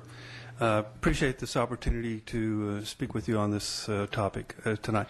I will say that when I read the agenda and I saw this particular agenda item, I was pretty anxious about this because I didn't know where this was coming from. I say that because I followed this city for over 25 years. Participated in much of government here, and I've seen the evolution that's taken place, and it was quite a struggle. And as all of you, some of you witnessed, if you've been here long enough, I know Mr. Villanueva's been here forever and a day, and he's seen all these things that have transpired, and it causes me concern that one of the things that I think is very important for this city right now is a sense of stability. I believe that it will work in our behalf right now is to work all together. If there are any particular issues or concerns that any particular member of the council has with the city manager, I would hope that that person or those people would simply go and speak with him and see if they can take care of the issues. And I would like to see that happen. One of the things that I understand right now is that the motion was to dismiss without cause, and now that concerns me as well. As a citizen, I said, the position of city manager, without question, is a seriously critical and important position. The challenges that we have right now that Mr. Oliver has already spoken about, it is serious, and I think that I would like to see that stability, that working together. If there are any personal issues or personality things, I think we can, everybody's mature, we can work through those type of things. But I know, I've watched the evolution, like I said, about the city council and the members of the city council coming and going. I've seen city managers come and go, and that's distressful. At least I'm saying that for me as a citizen of the city. I was sort of crossed my fingers that after this last election, and actually when Mr. Oliver was hired in 2008, that I got a sense that things were starting to work together. And I was sort of, bragging to people. I said, we're really coming together now. We're going to be a real city with real functioning council, city manager. So I would just respectfully ask that you consider this motion. I'd ask that it be withdrawn, and I would really like to see everybody working together. And again, I'll say this in another avenue. I had discussions with Mr. Oliver on things dealing with intergovernmental agreements. Well, I found him to be so approachable and so knowledgeable and so willing to assist me in my concerns dealing with that topic. And so I say that because I personally appreciate what he's done. And I followed everything that's going here, and it is so difficult. It's difficult for everyone up on the dais right now. So with that, just as a concerned citizen, I would ask that you reconsider this, and I thank you kindly. The next person is Richard Stranad.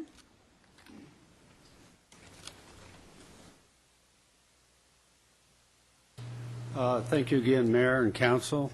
I'm here in support of David Oliver, Mr. Oliver, Randy Oliver, I'm sorry. I think a month ago, or maybe it was another council meeting that I was here, David showed, or sorry, Randy showed how well this city in where we're at financially compared to all the rest of the cities around here, that this city was in very good shape. And he put together so many items that you had to look at as a council and mayor and as the city to decide, well, what's next? And one of the things on there was employees and what we were going to do, because you got to look at everything, and he laid it out. Now, either you bring in revenue or we have to attack these items and things have to be cut. And he had suggestions here and there. But the one thing that stuck was the fact that this city was in the best shape, like 2% or whatever it was he was talking about, compared to everybody else that was up in the 6, 8, 10, 12 percentage or whatever the dollars were that related to that. And that was I was very impressed with that. And I know we've been to several council meetings, I have, and he's impressed me with how he's been approaching this economy. Now, I know it's been tough, and I know we had that 4.5 all of a sudden came up, and man, I said, whoop, that's not good. But, it's tough. All these things are coming out. We need to work through them. One of the things that hasn't been mentioned is this budget is based on a 12-month budget on all employees. And it's based on, say, 110,000, somewhere in there, over 12 months. But yet there's 30,000 residents that are here for 6 months. Now, we don't ask the staff to go home for 6 months, a 30% of the staff. Okay, those residents left in spring at the end of April or whatever it is, so you guys have to go home now, and we're going to cut you, and then we'll bring you back in November when they come back. And that's an out-of-the-box thought here. Maybe we look at, like I was with American Airlines, well, why don't we hire temps in these positions? That would save a lot of money. No, this man is trying to work through what you want and at a fair equity for everybody. He has not touched, just like he says, the police department, which we have the lowest crime. And I mean, we can't give up a few police officers. I would think that would be something we could look at. Now, I don't know what the overall standing is. I know how it is in Grand. We have one police officer every now and then. And my understanding from the chief of police, for every 1,000 residents, you have a police officer. We have 10,000 residents in Sun City Grand, and we only have one police officer. Why is that? Because we have the lowest crime than anywhere in the city. I don't like mentioning that, and I don't like it being reported, because then people come over there. Right? But I'm saying, yeah, when I see that, sets me back. But what I'm saying is, so we know how the police is distributed by the crime and all that. I'm in favor of Mr. Oliver staying, and I wish Mr. Altman and Sharon would withdraw their situation. Thank you. Tom Jackson.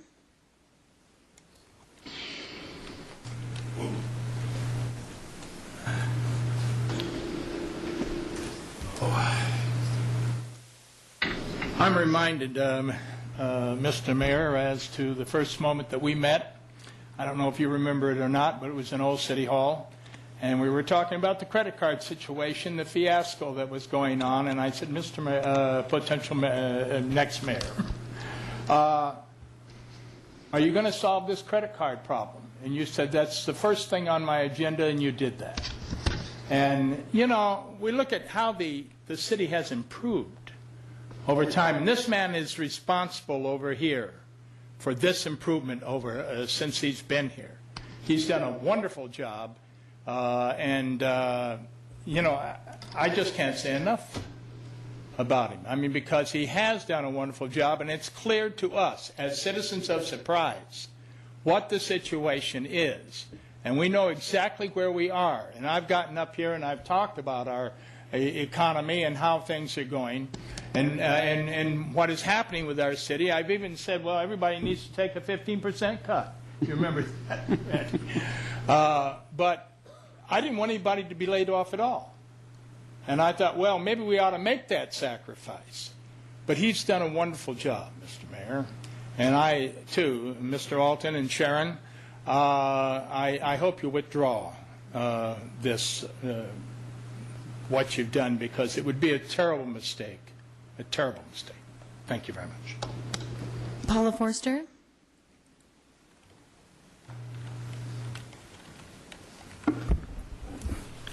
Good evening, Mayor and Council. For once, I have to say this is the first time I can remember that we actually have transparency, that everything is being done out in the open, and I'm happy to see that there are no backroom deals, that it's all out in the open. I think that's wonderful. I'm not going to speak pro or con against Mr. Oliver, but I think that I never got an answer to my question about the communiversity being charged rent, and that would bring money into the coffers here. Certainly, there was no question that some people had to be let go in the city. Certainly, construction has gone down, and so there's no negative on that. It's sad to get rid of people. It's sad to have to riff people, but we're all doing it. Everyone is. No matter what city you live in, no matter what state you're in, people have to be riffed. So I'm glad to see that. I do object to one thing that was stated, and that is certain councilmen said that they were unaware of the situation. We all know that this agenda is not printed in 24 hours before. I think you were all aware that there was a problem that existed, and maybe that problem should have been brought out before tonight's meeting and discussed here on the floor instead of the way it's being done this evening. Two councilmen have stated and brought through a motion, and I respect them if that's their feeling for doing that. And that's what it should be about. And I respect the rest of you for speaking either for or against it. But I would just like to say that for the first time, I really respect everyone sitting up there for bringing this out transparently to the public who's here and discussing it. And I also have to say, Mr. Oliver, I give you respect for coming up here and also stating your feelings about it. But I think you were a little more prepared than you said you were, because that was an incredible presentation. I just want to let you know, since I've come up here a lot of times and been against what has been done, I really feel very positive for bringing this out in the public. Thank you. That's all, Mayor. That completes the call in public. Are there, Mr. Woodard, you have a comment? Yes. I've been observing this council for 8 or 9 years. I ran for this seat to represent the people to the best of my knowledge and to the best of my ability, and I'm going to do that. This will probably be one of the hardest decisions that I've ever had to make, and I make it with some knowledge that's not been brought out tonight and that I will not bring out tonight. And that's all I have to say. Anyone else? My final comment is, actually, I don't think it's that hard of a decision because the process is skewed. And anytime you have a skewed process, you're going to usually come up with a bad decision. And even if it's the right decision, it's done in the wrong way, and it sets a wrong tone for the entire community. So, Mr. Villanueva. I'm just still taken back by Mr. Woodward's comment that he has things that obviously that I don't know what decision you're going to make, that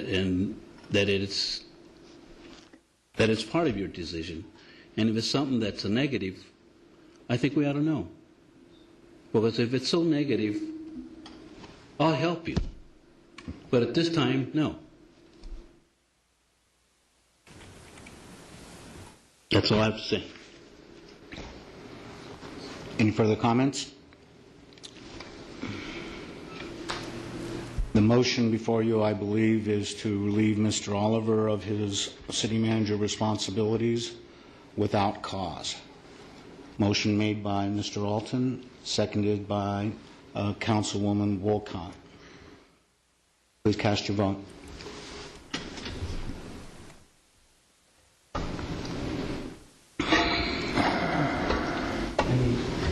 Button.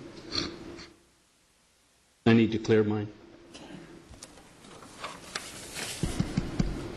A for vote is to remove Mr. Oliver. Against vote is to retain his services. Sherry? I know, I'm sorry.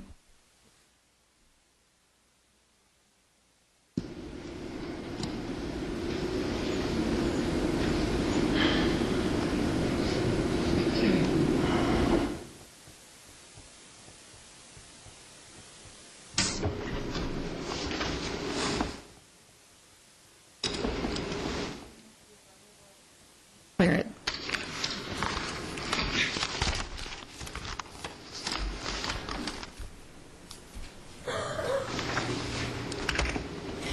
Verbal vote, please.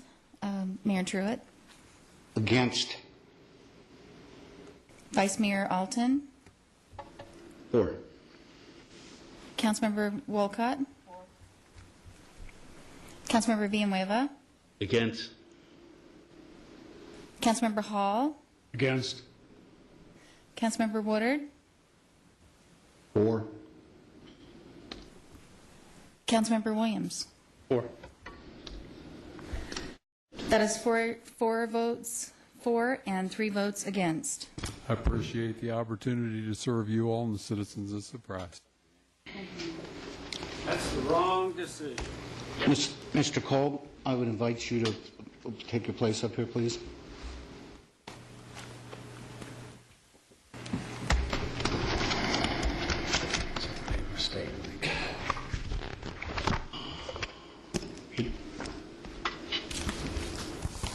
Mayor, could you take a 5-minute break?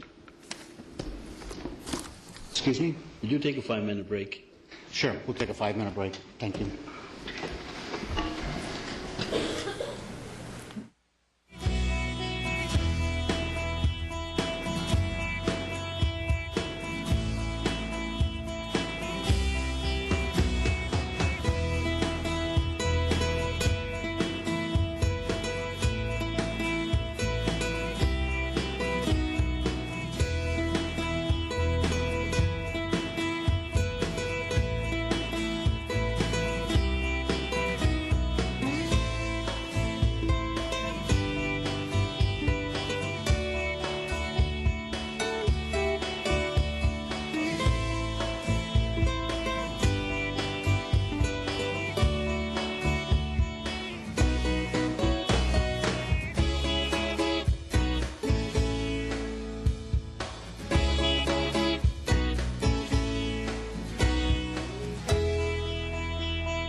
Okay, I call this meeting back to order, and we will be starting with item number 15, if that could be read, please.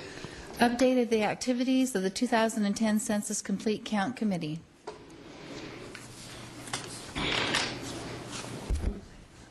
Mayor Turret, members of City Council, ladies and gentlemen, good evening. We already got a lot of mileage out of the census magnets, but I want to make one more shameless plug about this. Hopefully a lot of people pick these up that were in the audience. What I hope that you would do, if you have not filled out your census form, please take this home and put it on your fridge as a reminder to fill out the form. If you've already filled out your form, then go ahead and give this magnet to somebody else that has not, and let's keep doing this over and over again until everybody fills out their forms.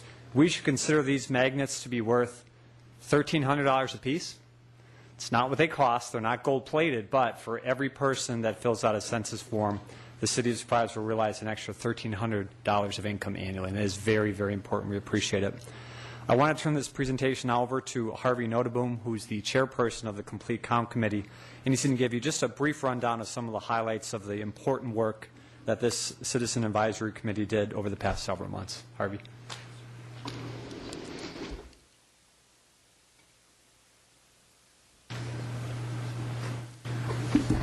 Thank you, Jeff. Mayor Truitt, members of the council. As you know, I'm Harvey Noteboom. I'm chairman of the kind of, it's a tongue-tied committee, the CCCC committee, the Census Complete Count Committee.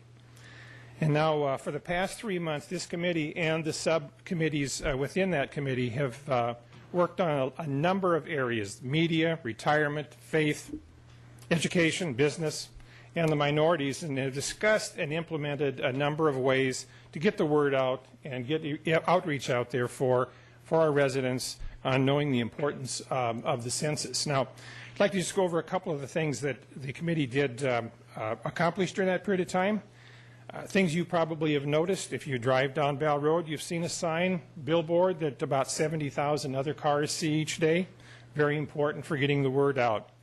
There have been PSA, public service announcements, that were created for Channel 11 and for other local channels, such as our Channel 22 in Sun City Grand. Very important to getting the message out. You've seen the city trucks, the sanitation trucks running up and down with signs sported on the side of them to encourage people to be involved and to get their form in for the census. A special website at surpriseaz.com was developed to further get the word out. There's been work with the churches to have the pastors and members of other areas of the church to remind their folks to come in and be sure to fill that form out. There's been work with the local schools to get into the curriculum important information about education. We know that the youngsters have a great influence on their parents, and of course they can do a lot to influence their parents to fill that form out. There's been other events such as block parties, water education events, and the Dysart School Fair that were staffed to help get the word out. There's been outreach accomplished with business partners in the Chamber of Commerce. Their businesses are encouraging their folks in their stores and their employees to fill out that form. Also, there were locations that were identified for Spanish language outreach, a very important part of the City of Surprise. And finally, there was a center dedicated here at City Hall for answering questions about the census. Now, personally, I believe that the committee and supporting staff from the city has done a good job of getting this out. And it's now time for the residents of our city to join with their neighbors and fill out that form. In the vernacular of baseball, we're in the late innings of this process. It's time to step up to the plate and say, "Count me in." And I know the entire committee wants to thank the mayor and the council for establishing this committee and for letting us help get the message out. I would be remiss if I did not bring up one important thing. The members of this committee provided a lot of brainstorming and a lot of ideas, but it would not have been the success that it's been without the great support of Jeff and the other folks that work for the city and the communications area and such, because they really did the heavy hauling of getting this out. and we on the committee certainly appreciate, and I'm sure you do appreciate, the work that they did. Now, if you have any further questions, not at this particular point, but you can contact Jeff, the folks that work, or any of us that are on the committee. And again, thank you for letting us do this. Thank you, sir. We appreciate your service to the city, and it appears that you and your committee have done a great job. That was a report only. We'll move to item number 16. Consideration and action on cost comparison to provide business cards to all boards and commission members. Mayor Turret, members of council, several weeks ago, the City Council asked staff to put together some ideas to provide its boards and commissions with opportunities for business cards. We came up with 3 different options for you to consider. The first would be to provide personalized business cards for each board and commission member. The name of the commission and their name would be on the card itself. We've costed that out all the way across all the boards and commissions, and that would cost the city $2,600. Another option we'd like to offer is to provide each board and commission member with a generic business card. What I mean by generic is their name would not be on the card, individualized name, but the name of the commission would be on, whether it's the Planning and Zoning Commission, Arts Commission, and so on. That alternative would cost the city $300. And the last one, if you're looking to do something that's probably more personalized but would certainly more cost-effective, and that's to provide each member of board and commission with a photo ID card, and I provide you with a sample in your packet, and also a full-color brochure of the duties and responsibilities of the individual commission and board. That would provide the board and commission members with 2 things. They would have their credentials, if you will, as a badge, so people would know who they are and what they're doing, whether they're at a meeting or going out in the field and investigating a site. And at the same time, they could leave a piece of collateral, which would be the full-color brochure, which talks about the duties, responsibilities of the commission, their charge, maybe even their work program, and some contact information. So we're happy to implement any one of those 3 options. I'll be happy to answer any questions that you might have. Thank you very much. Mr. Hall. Thank you, Mayor. Jeff, here's a suggestion. I think I was at the Quality of Life Commission meeting and the Transportation Commission meeting. There was mixed feelings. What if you went back to those commissions and asked for what they would like to do? I know one gentleman, well, a couple of people said, I don't want a business card. I don't know what I'd do with them. There was somebody else who was very emphatic they wanted a business card. So I'm wondering if we could blend these somehow, where some that might want business cards could get business cards if we decided that way, but bring back some kind of a blending, you know, because the $2,600 is everybody getting a business card on all the commissions, right? That's correct. So I would suggest that. We could certainly do that. A question, how often does this $2,600 get repeated? In other words, there's a change out in boards and commissions. Yeah. The $2,600 number, if you look at the spreadsheet that I attached, I included a 10% contingency for member turnover. So if we changed out commission members, we do that. I would say that 500 cards per member would last a very, very, very long time. Mr. Woodard. Yes, thank you, Mayor. Jeff, what about a combination of option 2 and 3? In other words, they have the generic business card, which would cost us $341.82, and the photo identification card. I'm assuming it's the same, very similar to what you and I and the employees have. That gives the citizen the name, who they are, a picture to identify them, and then the business card so that they can leave it with them if they have any questions. I'm not sure about the full color brochure or not. Yeah, we could, just thinking what you could carry with you in your pocket. Yeah, we could certainly combine those 2.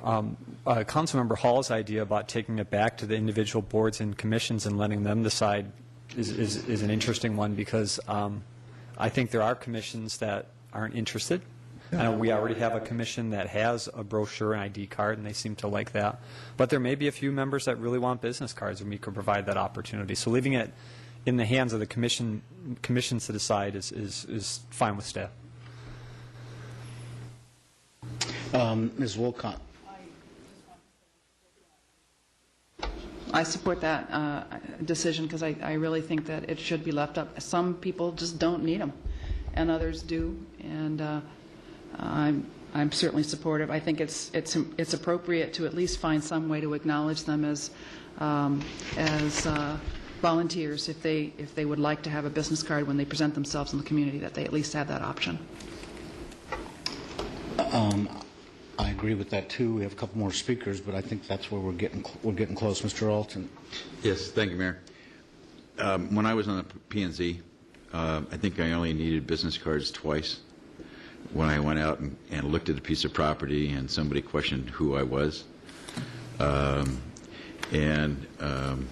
think that we need to leave it up to whatever commission that and the individual members, if they are highly visible in the community and they need to share their identification and contact information, then that's fine.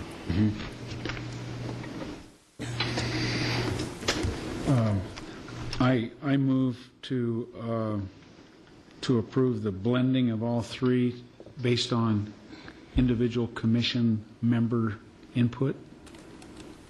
That works. Second. Does that work? Yes.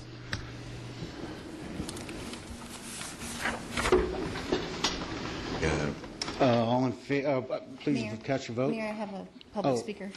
Okay, thank you. Okay. Paula Forster. I'm happy to be here. I'm the chair of Quality of Life Commission.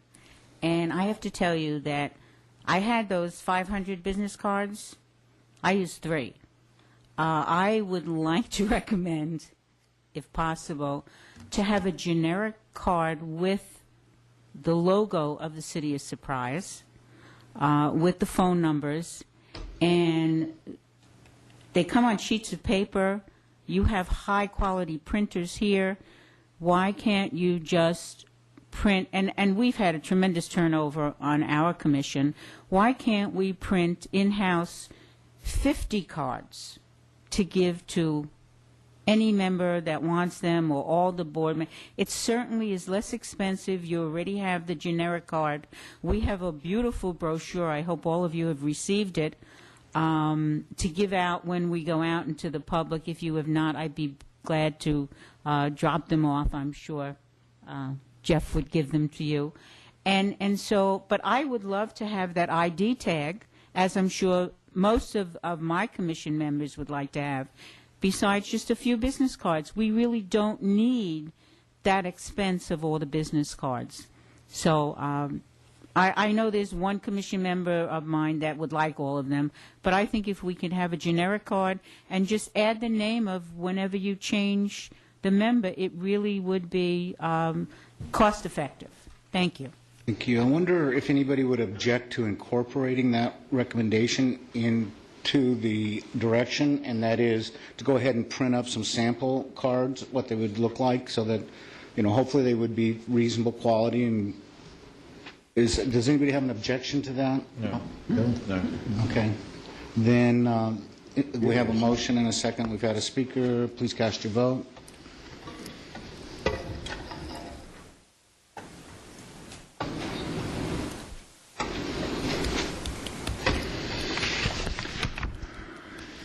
Mayor Truitt, Roy Villanueva.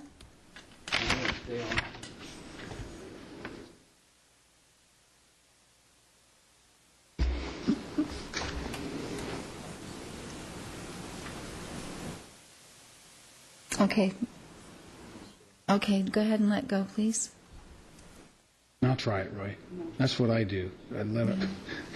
When you try it again, sometimes it takes. It affects yours.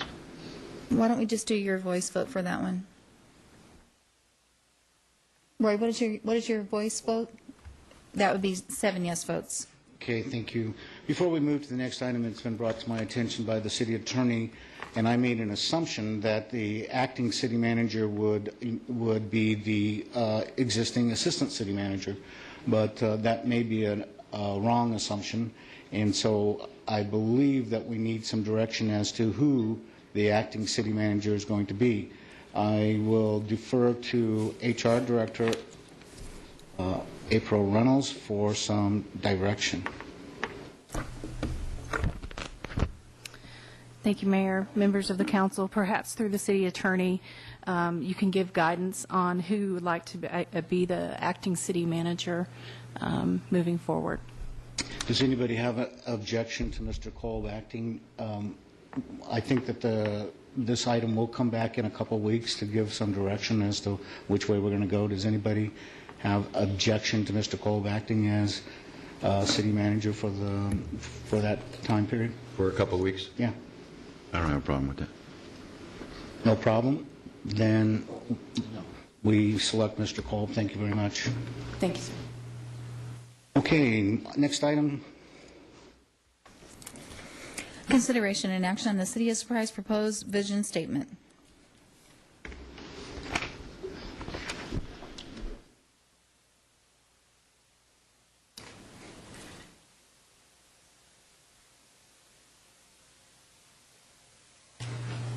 Good evening again, Mayor, Vice Mayor, members of the council. Give me just a moment to open the slide presentation.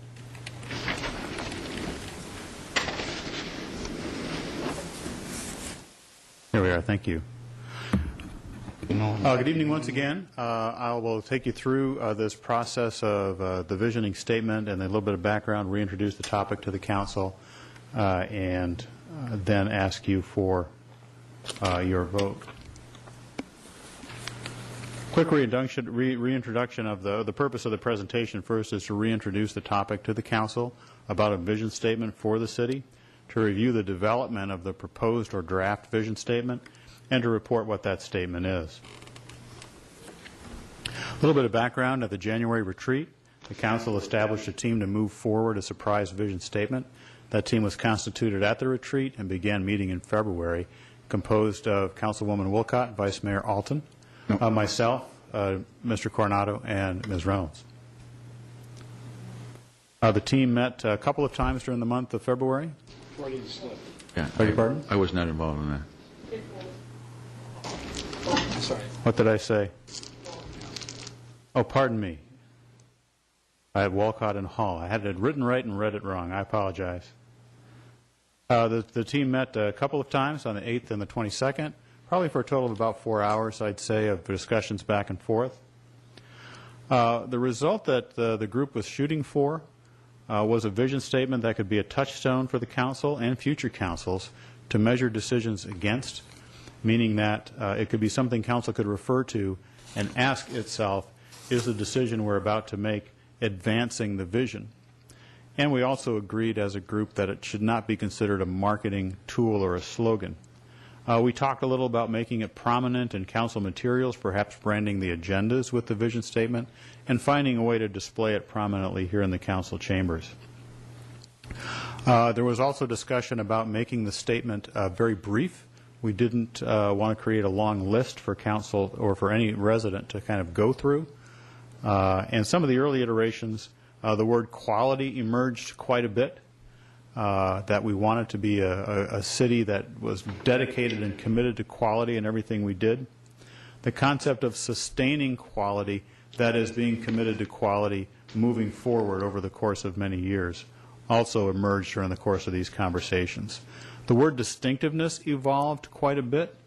Therefore, there was an effort made to get these three concepts into a very brief and simple statement. The statement that emerged from the coalescence around these three words was this one: a distinctive community, quality sustained. The next thing that emerged during the course of the discussion was that it looked a bit like a definition, and it didn't have the word surprise anywhere in it. So one thing the group thought of was creating a statement that looked like this: surprise, a distinctive community, quality sustained. And then ultimately there was the concept of making it look like a dictionary term by actually including a dictionary pronouncer next to it. And ultimately the statement that was brought before you tonight is the one you see on the screen there.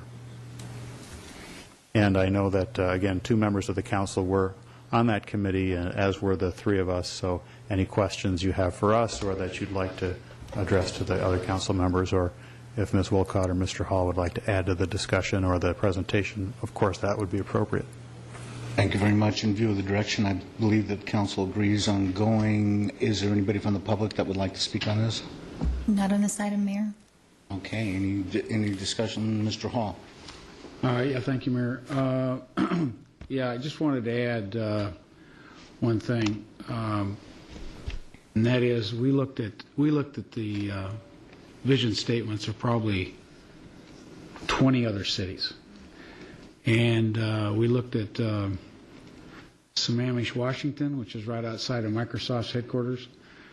We looked at Gilbert, and looked at Chandler. We looked at Santa Clarita, north of Los Angeles, which is high growth. We looked at Morgan Hill, which is just south of San Jose, which is high growth. We tried to pick cities that had comparable kinds of feels as we do. And we didn't see anything comparable to this vision statement. They were all just litanies of attributes. In fact, we actually got into that kind of thing ourselves, you know, that we were trying to cover so much that it just kind of went on and on and on.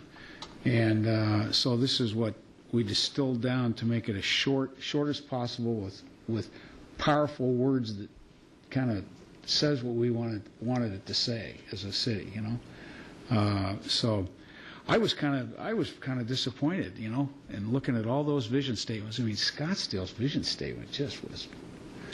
We're being kind of tough on Scottsdale tonight, don't you think? Man.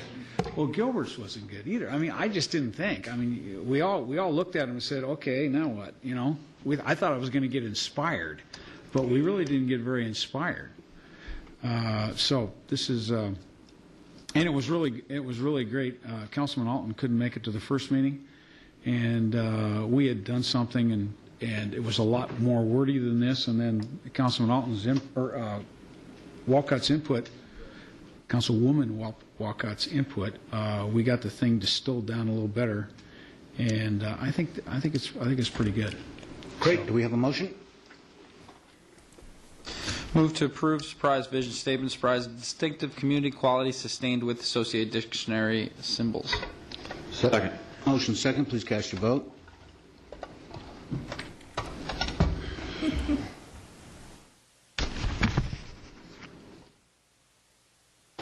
There we go. It worked this time. Unanimous vote, Mayor. Thank you very much. Item number 19, if you please. Consideration and council approval of one citizen member of the Public Safety Retirement System Local Board and approval of the citizen designee to serve as chairman of the local board. The mayor brings forward citizen Jerry Houston for council approval to fill the current citizen vacancy and to serve a 4-year term expiring March 2014. The mayor has opted not to serve as chairman of the local board and brings 2 individuals forward for discussion and input for council.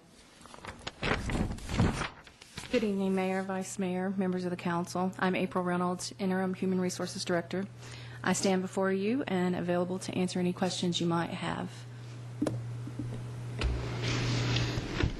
Any questions? We have a slate of how many, and even slate of positions and people? We don't for volunteers, sir. We have one citizen that's volunteered for a regular board member position, and we have 2 citizens that have volunteered for the chair position. Mr. Alton? But the board itself is made up of how many members? The board itself is made of 5 members, 2 employees and 2 citizens, and then the chair, which could be held by the mayor or a citizen. Okay, and I believe that the respective recommendations have been put before us here at the dais. That is correct, sir. Mr. Hall. Thank you, Mayor. Wouldn't the rest of the group in the board make the decision on who's going to be the chairman? No, sir. That's not the way it's set up. We have to do it, huh? It is the mayor that makes the appointment. It's state statute. The mayor has opted to allow the council to make the chair. And thank you. All of these recommendations were made by other parties. I didn't go soliciting anybody or choose anybody. I have a letter from SPIA, Surprise Police Employees Association, that's looking to recommend Mr. Pupo for the chair position. I'm good with that. Does anybody have a problem? No. Then can I have a motion? I move to approve the appointment of Bill Pupo, Jerry Houston, Wade Rogers, and Jim Hayden Sr. to the Public Safety Personnel Retirement System Local Board. Please cast your vote. Not even lighting. Yeah, there it is.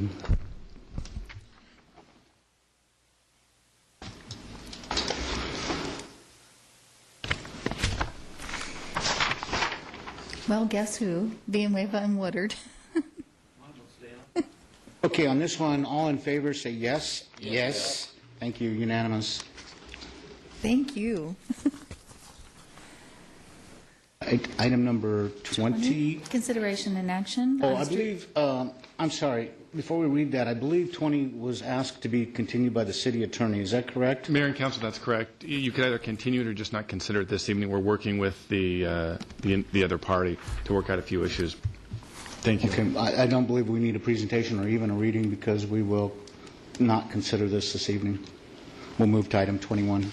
Okay, consideration and action on COS 2010-017, construction contract with Visas Incorporated for Union Hills roadway improvements in the amount not to exceed $468,000.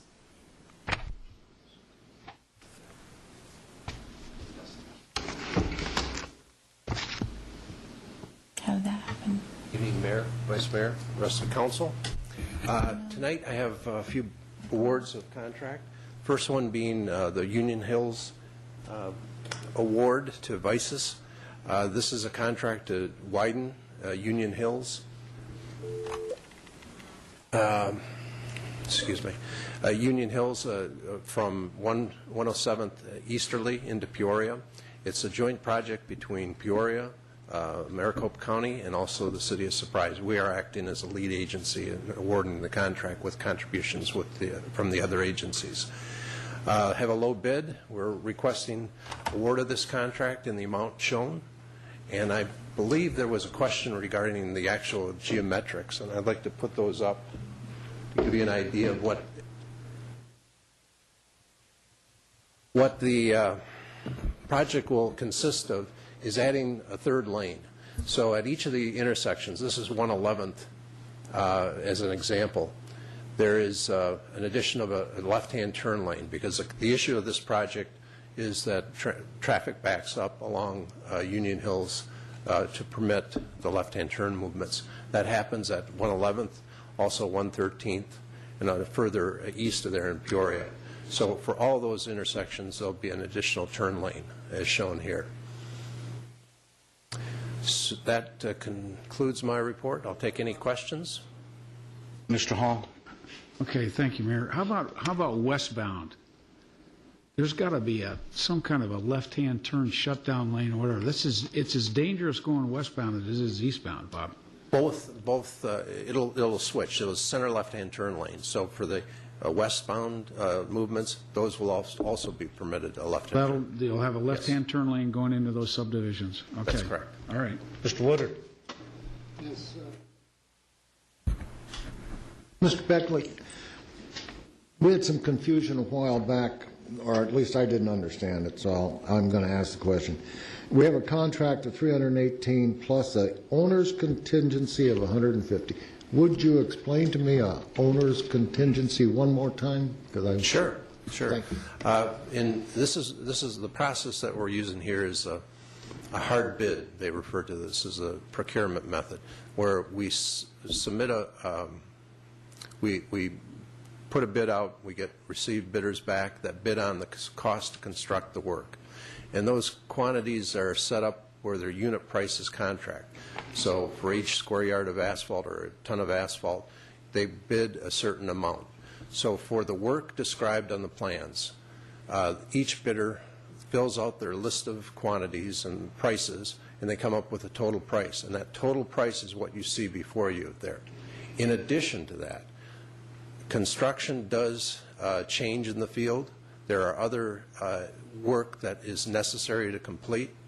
So in order for us to keep the project progressing, if an unforeseen change occurs, then we reserve that contingency amount in order to pay that additional work that is required to complete without coming back to council. Typically, we do not spend that. We spend maybe a small amount of that, and this project is pretty straightforward, so we're not anticipating spending the entire amount. But it's there just as a reserve, more or less, and it's returned back to the project if it's not spent. Thank you. Welcome. Is there anybody from the public that would like to speak on this? Thank you. Then may I have an action? I move to approve COS 2010-017, a construction contract with Visis, Inc. Second. for Union Hills roadway improvements in the amount not to exceed $468,000, contract $318,000 plus an owner's contingency of $150,000. Second again. Motion and second. Please cast your vote.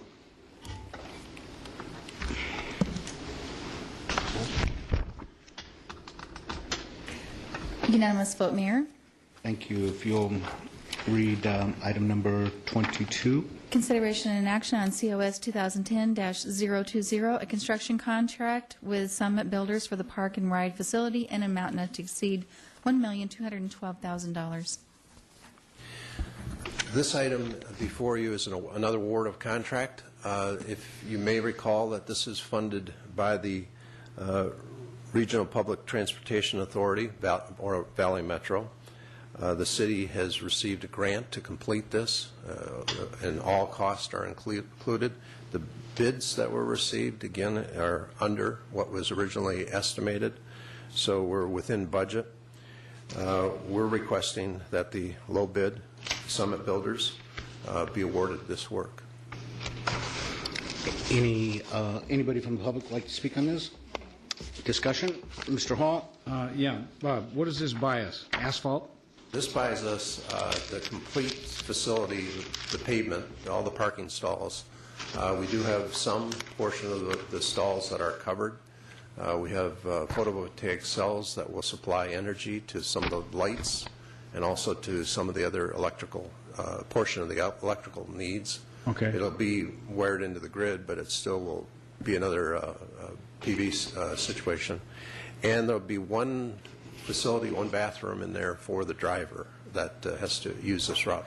But it's a pretty basic site where you have benches, you'll have some turning stalls for the buses to come in and come out, and the parking stalls for the riders. Okay. Mr. Woodard.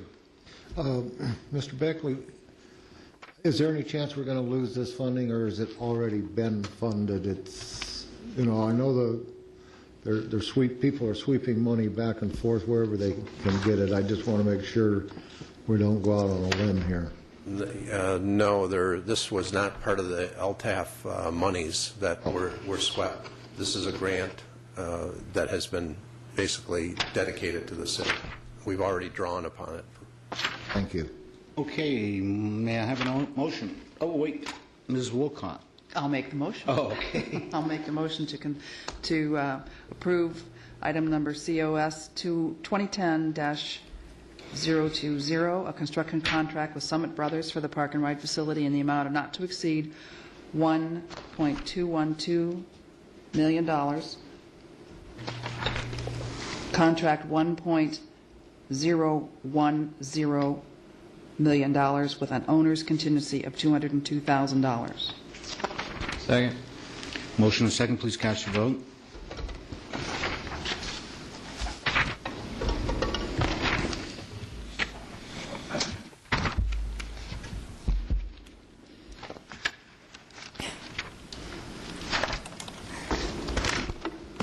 Councilmember Woodard. Well, I'm holding it. No. Thank you.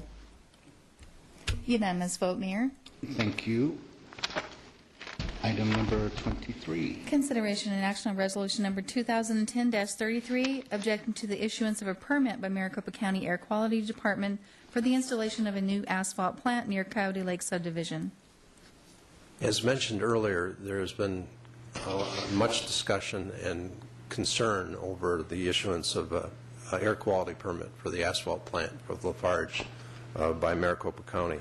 What the department was asked, and we've assigned this to Christine Nunez of our environmental section, is to look over the technical data that's been supplied in conjunction with this permit application. And we've prepared a letter that has been sent to the Air Quality Department of the county, and also we're asking tonight to have a resolution adopted in supporting that to emphasize the importance of this potential permit issuance. We've outlined a number of issues that we feel are relevant here, both in terms of hazardous emissions as well as some of the assumptions used in the modeling process. So we're asking your adoption of this resolution. Thank you very much. Is there anybody from the public that requests to speak on this? No, Mayor. Hey, Mr. Alton. Yes, Mayor, thank you. I would like to thank you or whomever put this on the agenda. It's about time we make a stand for clean air for our community. And, you know, my hat goes off to whomever that was that put this on. I'm going to be on a panel on Friday afternoon in this area regarding the valley fever issue, and it's somewhat related. But, boy, I tell you, a person's health is very, very important. So anything we can do to protect the health of our citizens is outstanding. Thank you, Bob, for doing this. Do we have a motion? Yeah, I move to approve Resolution 10-33, objecting to the issuance of a permit by Maricopa County Air Quality Department for the installation of a new asphalt plant near Coyote Lake subdivision. Second. Motion and second. Please cast your vote.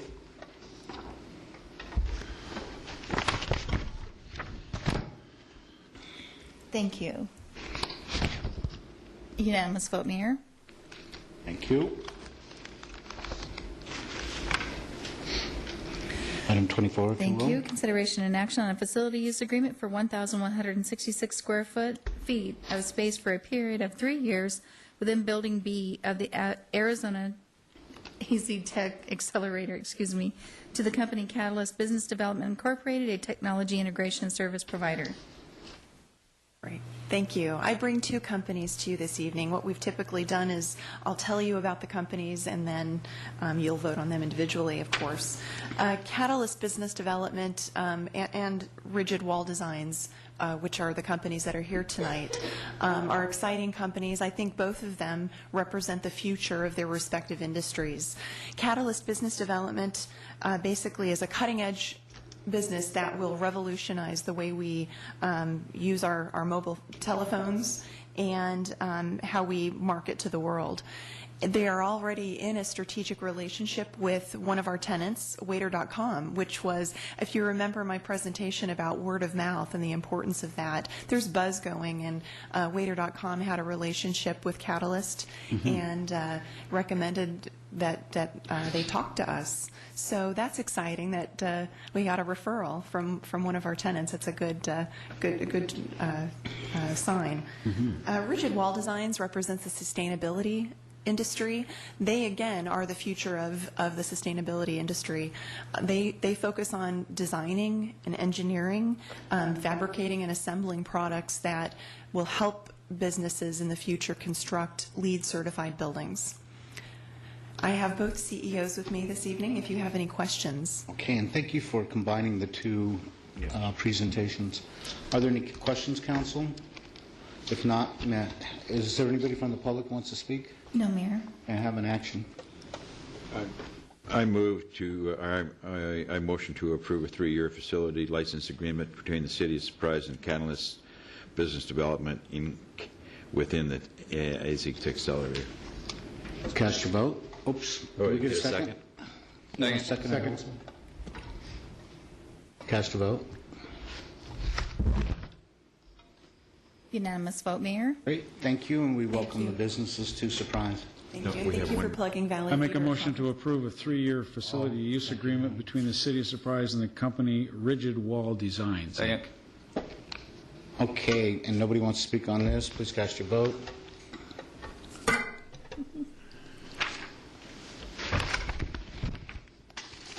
Now Who are we waiting for? Villanueva. Thank you. There it is, there it is. There you go. Unanimous vote, Mayor. Okay, now it's official. Welcome. Thank you very much. Thank you. Welcome. Now we're in double digits over there. There you go. Good job. Congratulations. 24, 25, 26, moving to 27.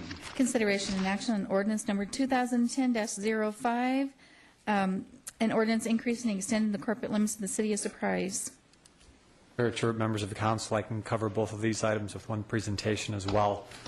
There are two very small pieces of property. They're actually right-of-way. One is .01 acres and the other is 1.75 acres. They were not properly annexed into the city of Surprise due to surveying errors that were done several years ago. It is important to have these parcels annexed in the city to be in compliance with state statute. I'll be happy to answer any questions that you might have. Any questions? Mr. Hall? I move to approve ordinance number 2010-05. Second. Motion second, please cast your vote. There you go.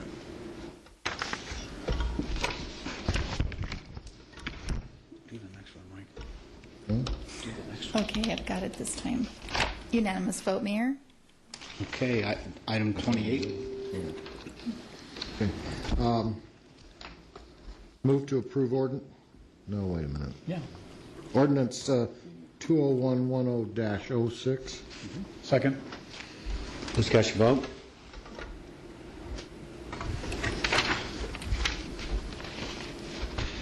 Thank you. Unanimous vote, Mayor. Thank you. We've handled 29 and 30. We're moving to 31, consideration and action on items to be placed on future agendas. And just in case we need discussion, informally, we've agreed that in 2 weeks there will be an item to determine the process for selecting the next city manager. For an interim. The interim. The interim. The interim. And possibly the next one. Okay, anything else? Yes. The gentleman earlier spoke in regarding public comment, and I agree that we should place that on the beginning of our agenda, but also I noticed on the workshop tonight that the wording is not correct. I was questioning that too, and I believe what Mr. Woodard is talking about is that we wanted to invite the public to speak on the workshop items, and it was noticed on the agenda exactly the opposite. So do I have agreement that that's what we wanted, Council? We wanted the public to speak on the workshop items? Yes. Okay, Okay, so we'll fix that. consider that instruction. And Okay, anything else? Thank you. Could we also place in those instructions the fact that they would speak prior to council? No, I personally wouldn't agree with that because often the presentations are themselves informative, and that you have to have some information to be able to speak to a subject. Well, I'm sorry, I didn't mean before the presentation. We got to have the presentation from the public and or from the staff, and then allow the public, and then the council. I'm ambivalent about that because there is no action taken at a workshop. It's just informational. So I think everybody could just ask questions probably. But do you guys want to change it where they ask questions first, or No. does it matter? Just so long as they have the ability to ask a question at a You workshop. okay with that? Okay. I don't believe we have any need to go to executive session. Therefore, I adjourn this meeting.